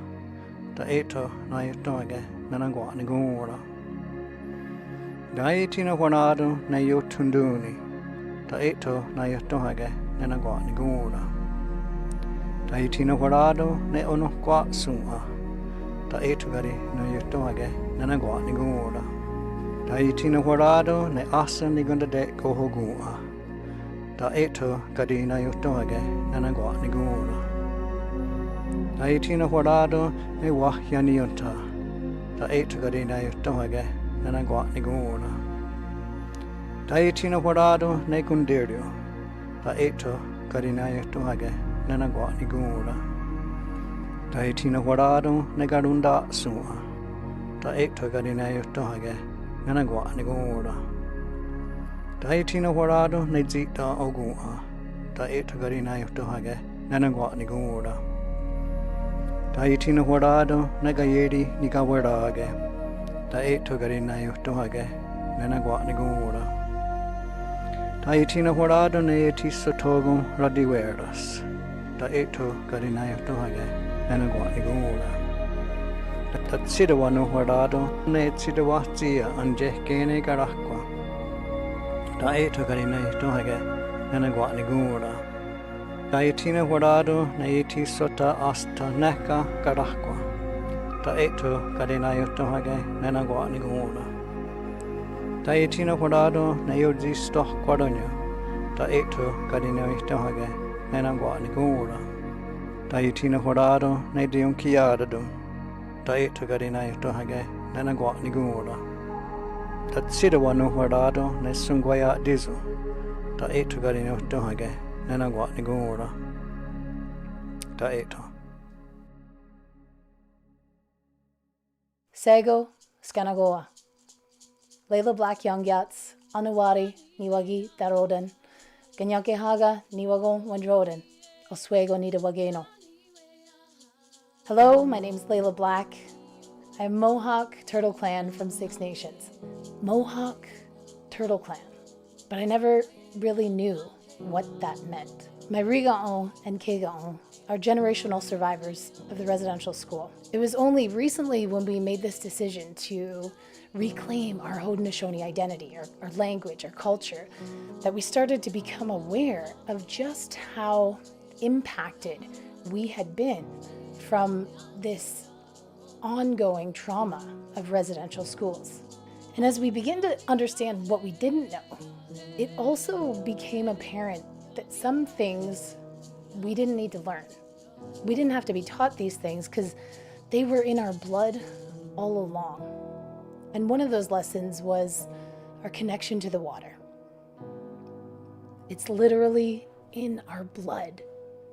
And one of the first things that I learned along this journey was the importance of the Thanksgiving address, the Ahodan Gariwadegwa, the words before all else. No ceremony, no gathering, nothing of significance would begin without these words. Uniting our minds, all as one, to give thanks. And the waters are just one of the elements recognized in this address. Onega Shon'a, the waters. We give thanks to the waters of the world for quenching our thirst and providing us strength. Water is life. We know its power in many forms. Waterfalls, rain, mist, streams, rivers, and oceans. Water connects us. Without it, we die. With one mind, we give thanks to the spirit of the water. Now, our minds are one. As I share my Papa's story with you, I want you to think about your own connection to water.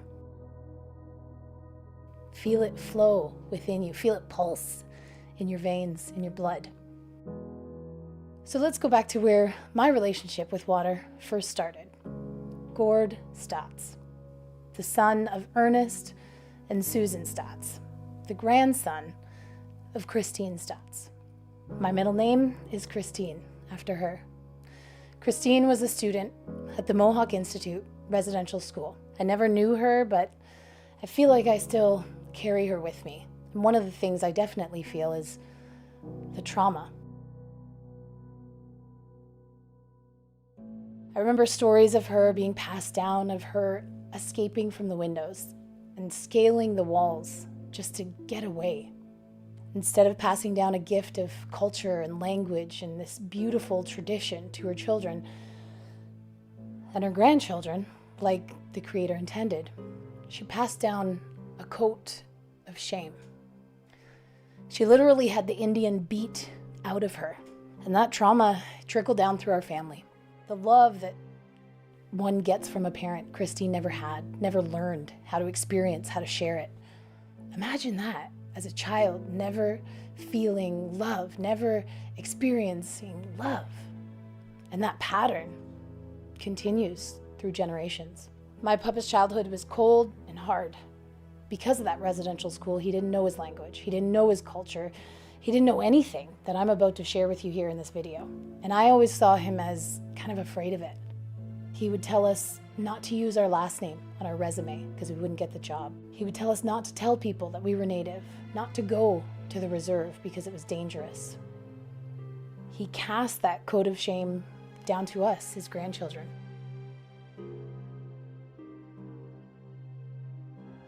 We were Mohawk Turtle Clan, but that was all we knew, and we didn't even know what that meant. And like a lot of families dealing with this intergenerational trauma, alcoholism, violence, depression, trauma sprinkled throughout my family. It spread like a virus you couldn't get rid of. And only when my brother and sister and I started to learn our Haudenosaunee culture did we start to recognize this dark spot that had been living inside of us. And as I started to learn about the history of my family, the history of what happened to hundreds of thousands of these Indigenous children, what happened to Christine,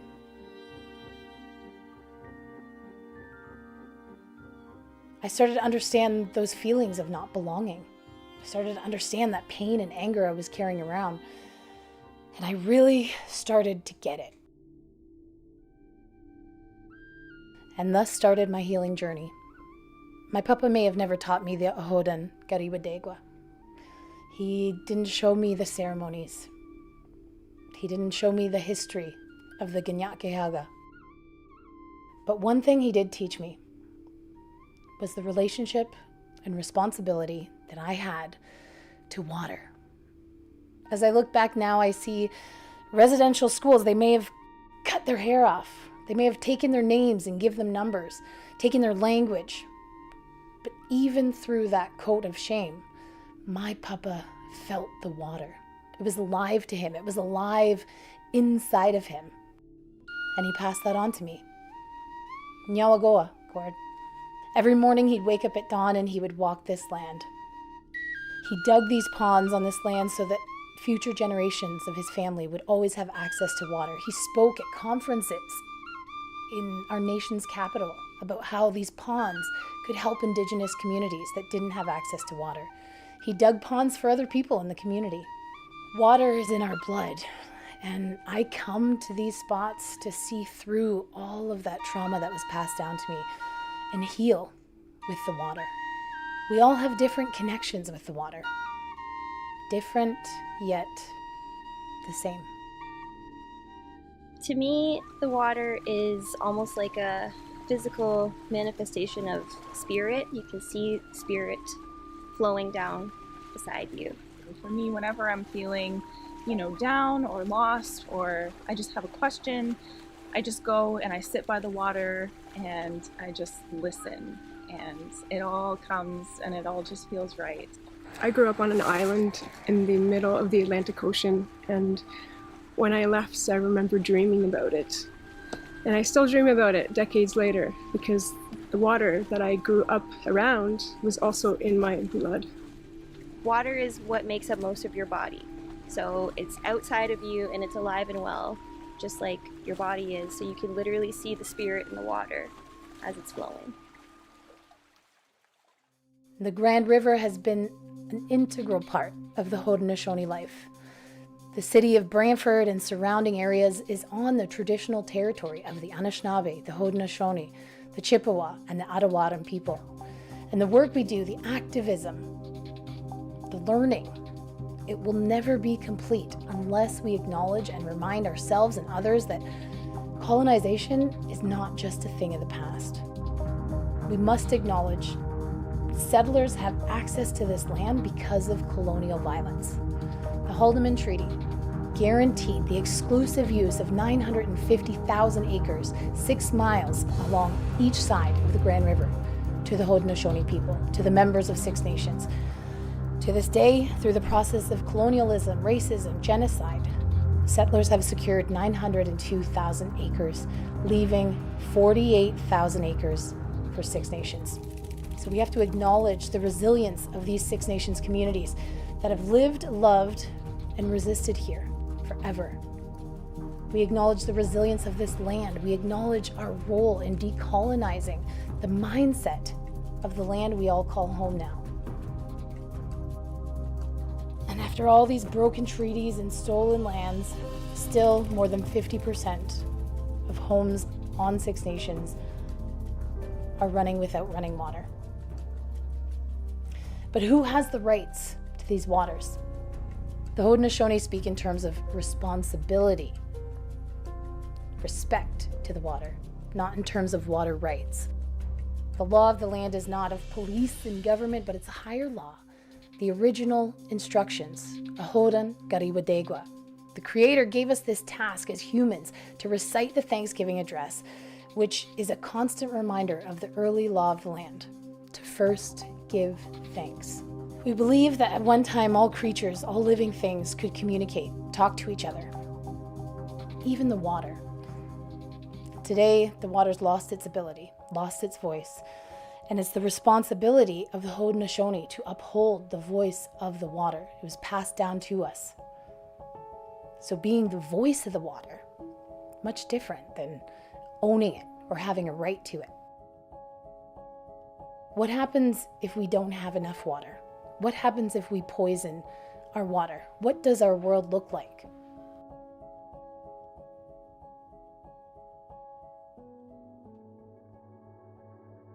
My papa may have never learned the traditional beliefs of his ancestors. He never learned the Thanksgiving address. He never went to Longhouse, and he never spoke a single Mohawk word. He didn't really have, a connection to his culture, but without knowing it, he was like one of the most Indigenous men that I knew. The knowledge that he carried, how to create these ponds, how to create clean ecosystems and habitats for all our creatures out here, how to really, cultivate the water and make it safe to drink. It's just so amazing to kind of watch him do these super Indigenous things without really knowing who he was. He may have been ashamed and afraid of who he was because of colonization. But it's not too late for us. It was those walks along the water's edge where I first remember truly feeling connected to the bigger picture, connected to nature, connected to life and to Mother Earth. I remember understanding at a very early age I had to take care of the water. And now I'm understanding that it's my responsibility to be the voice of the water, which is why I wanted to make this film. I wanted to share his story and other stories. I get to sing with the water, to the water, for the water. Water is life. It holds energy and it's alive. One of the other lessons I learned as I started to reclaim my culture was the two-row wampum. My name is Susie Miller. I am a teacher at Emily C. General Elementary School at Six Nations. Our ancestors knew how to live in relationship because they lived in relationship for thousands of years. So the two-row is the first treaty that was made outside of Indigenous nations from Turtle Island. One purple row represents the ship of those that came across the water.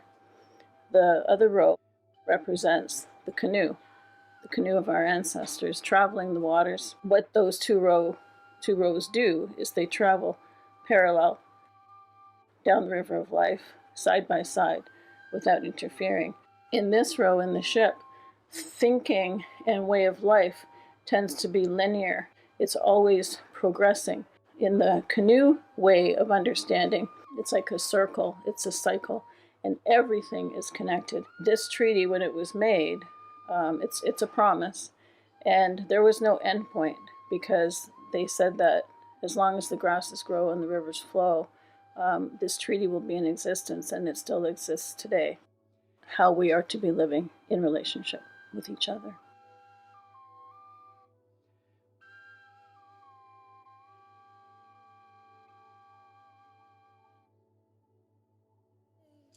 Residential schools may have taken our languages. They may have taken our culture and our access to knowledge and ancestral wisdom.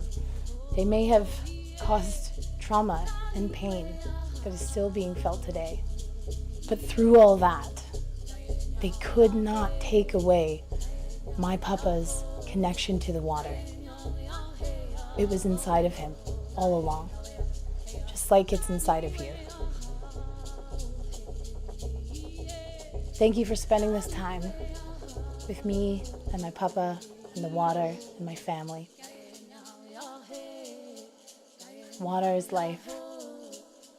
Yongana longwa onega. Onega wahi. Guna longkwa.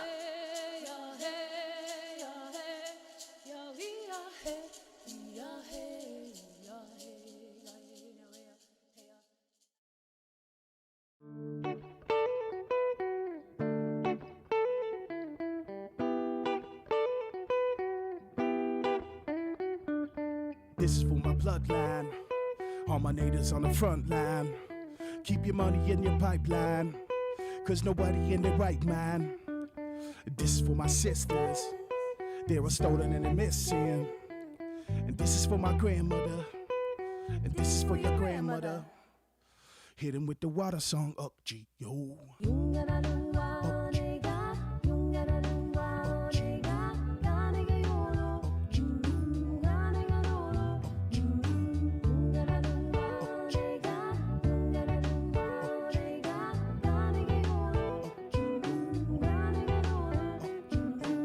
Shot accommodate like an alarm. So wake up out of jujo and take up arms. Cause more is necessary than vocabulary. Whoa, it's a toxic rock import. Hitting your front door, C.I.R.C.L.E later. Your time is coming soon. I've lit that shit like Pacino on a dark day afternoon. Yo, Attica, drug hit, just make it static. Cause Logan Staats is back with Layla Black like,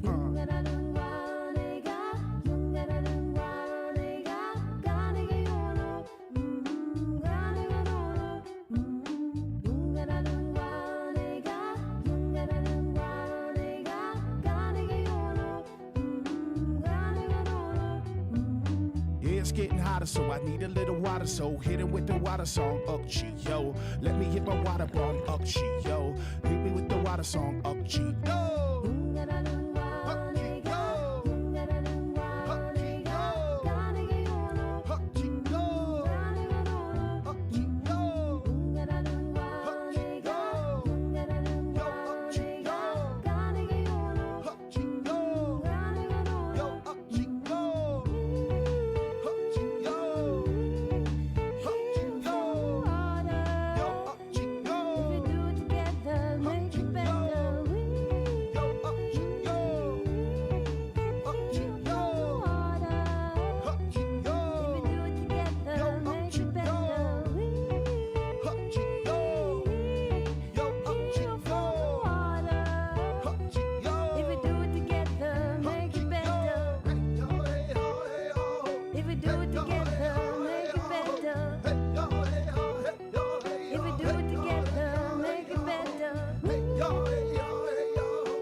Well, C.I.R.C.L.E.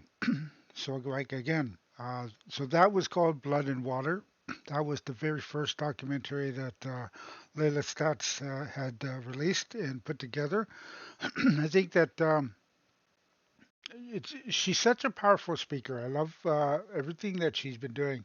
And for those who didn't see this, let me go back for a second. There's a she shared a trailer for the Boyle Alert film, which I think we missed the beginning of it. So I'll just go quickly show this here. I was seen as an outsider coming in to the reserve. I was an outsider everywhere. They call it the Red Road when you start to learn about your indigenous culture. C.I.R.C.L.E, Layla Black Young Yats, Anawara, Ni Wagi Daroden, Ganyak Gehaga. I'm Ganyak Gehaga. I'm Mohawk. I am Mohawk. My papa always said, whoever has the clean water at the end, they're the ones that are going to thrive.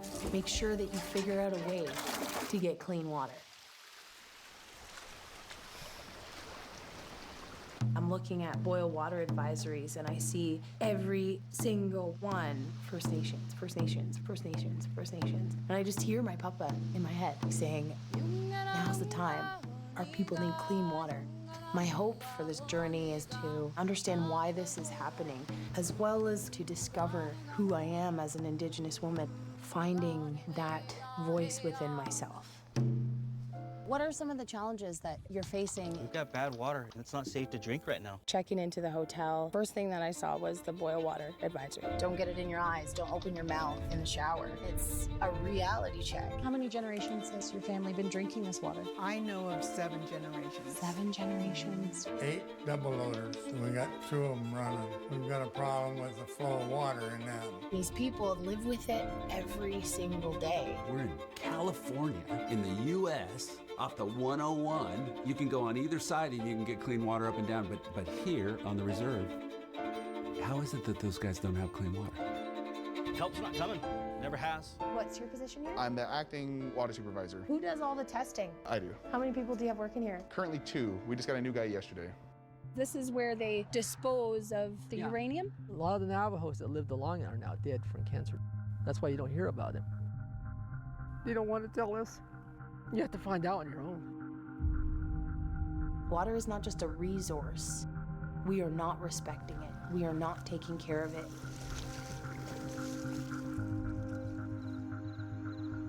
These things were told to me by the elders. Maybe in your time, you'll see this, you'll see that. So I've been watching the earth and the vegetation and the birds, the insects. All of those things are telling me there are strange things happening. It's not like how it used to be.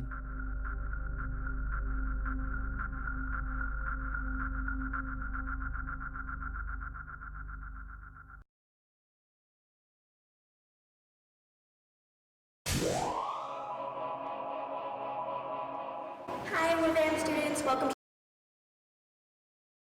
Okay, so that was the trailer for Boil Alert, which is her latest documentary. I know that during the Zoom meeting, she did mention, kind of whispered, not to share the film, but she will send us links to it if we want to see it. So I'm going to, I'll respond to her once she sends it and ask her if it's possible to share it without a VOD, so that so it's not out there, so to speak, for people to grab. We'll cross that bridge when we get there. If she says no, then she says no. But she is kind of eager to get it out for as many people to see as possible, just because it's such an important message for us to get into. So next thing I wanted to, or the last thing I want to do, is I'm going to share. Some of you may already know Layla and her brother Logan Staats, as well as her partner Skylar Williams, are all from Six Nations of Grand River, and they're all activists who went out to Wet'suwet'en to share in the or to assist in the protection of the land out there, the Yinta. And we shared a film, the very first stream on this channel. We shared a new documentary called The Yinta, which was about the fight to protect the land out there, and see if it's possible for them to prevent more pipelines going through that property. And that film is only a partial kind of history of it, because the fight's still going on. And so she'll be continuing that battle. And I, as you heard in the chat, she's working on a new documentary now too, which I'm looking forward to seeing how that turns out when she gets it finished. But one of the things she did is she wrote a song called White Pine, which was kind of covering her experience as she was at the at Wet'suwet'en protecting land, and seeing the raid come in of RCMP, with helicopters and snipers and all military dressed and dogs, the canine units with them. So I'm going to share now.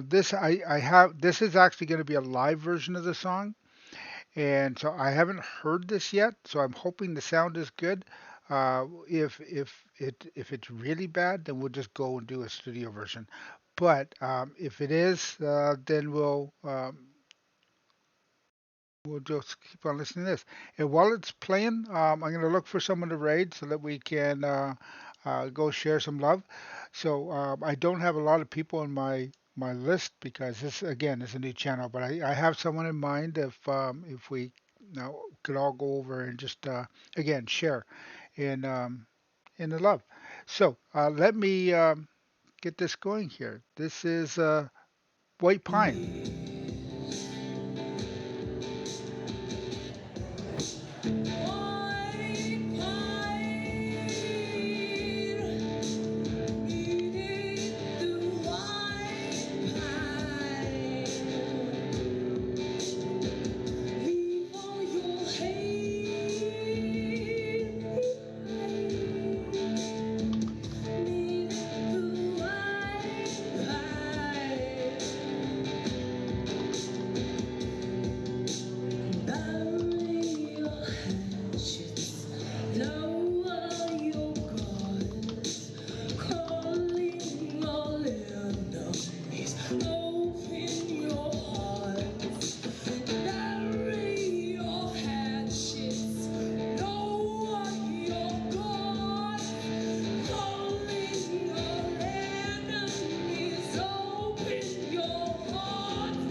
Calling all land on me is calling all land on me. Come play with me. Come play with me.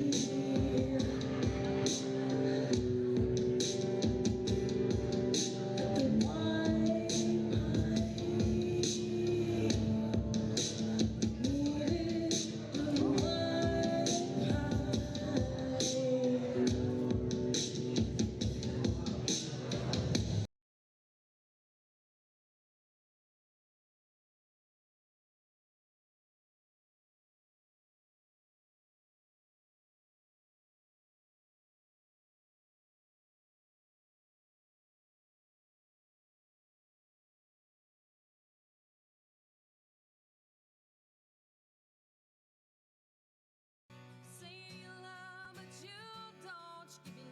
If you're in a tight spot and you've been left hanging, Easy Financial is here to help with the money you need when you need it most. Apply online or at over 350 locations and get approved today without impacting your credit score. You ready? Oh, nope. Try my Old Spice. You can use it on your pits, chest, and even your toes. Oh, that's fresh.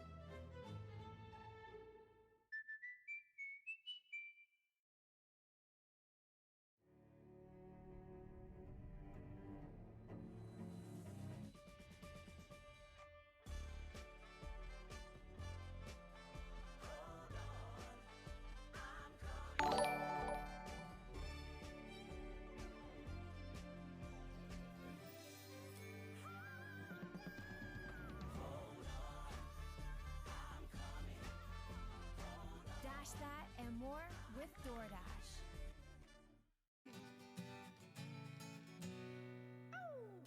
Say you love but you don't. Give you love but you won't. She won't. Say you love where you stand. Give your heart where you can.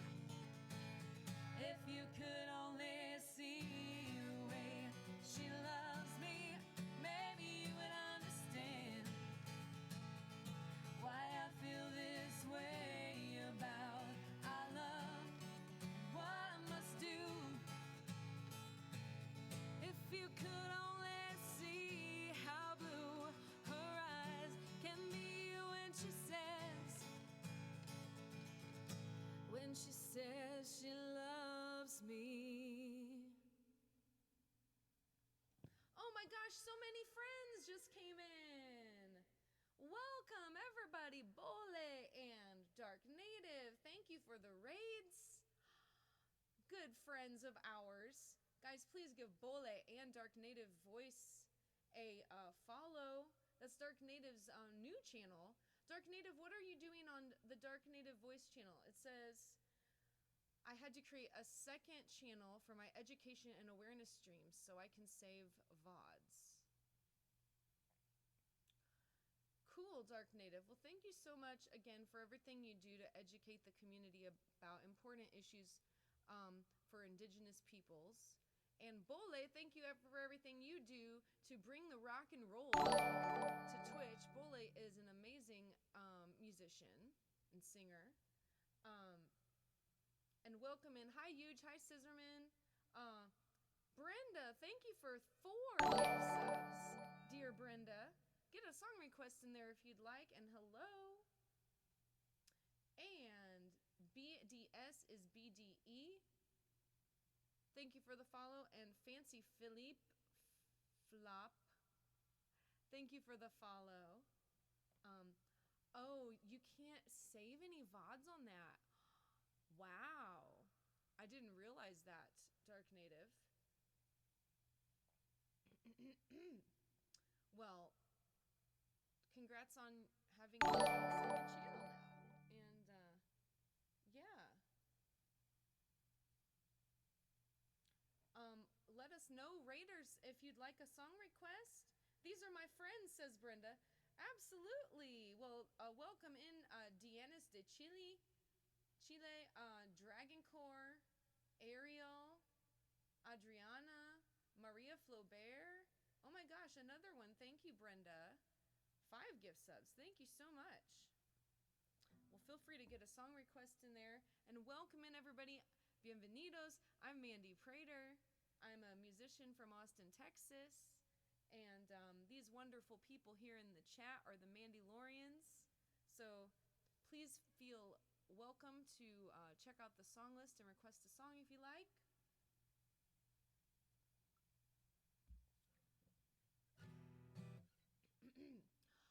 Oh, was today the Beatles stream? Oh, I'm so sorry I missed that. A Beatles song for Bole. All right. Well, Bole has requested Sucks to Be Me. So, but Dragon, if you'd like to request a Beatles song, feel free to take a look at the queue or at the song list. We do have a few.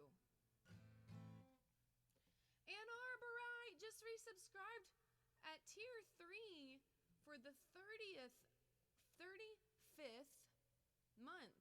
Thank you so much, Ann Arborite. And Towards Night wants a Beatles song. No, wants a Pirate Hat. Let me take a look at the queue and see what song we could do Pirate Hat on. I think we should do it on Sucks to Be Me. So we're gonna have. See, I have a skull and crossbones necklace on. So Towards Night said I should do a Pirate Hat redeem.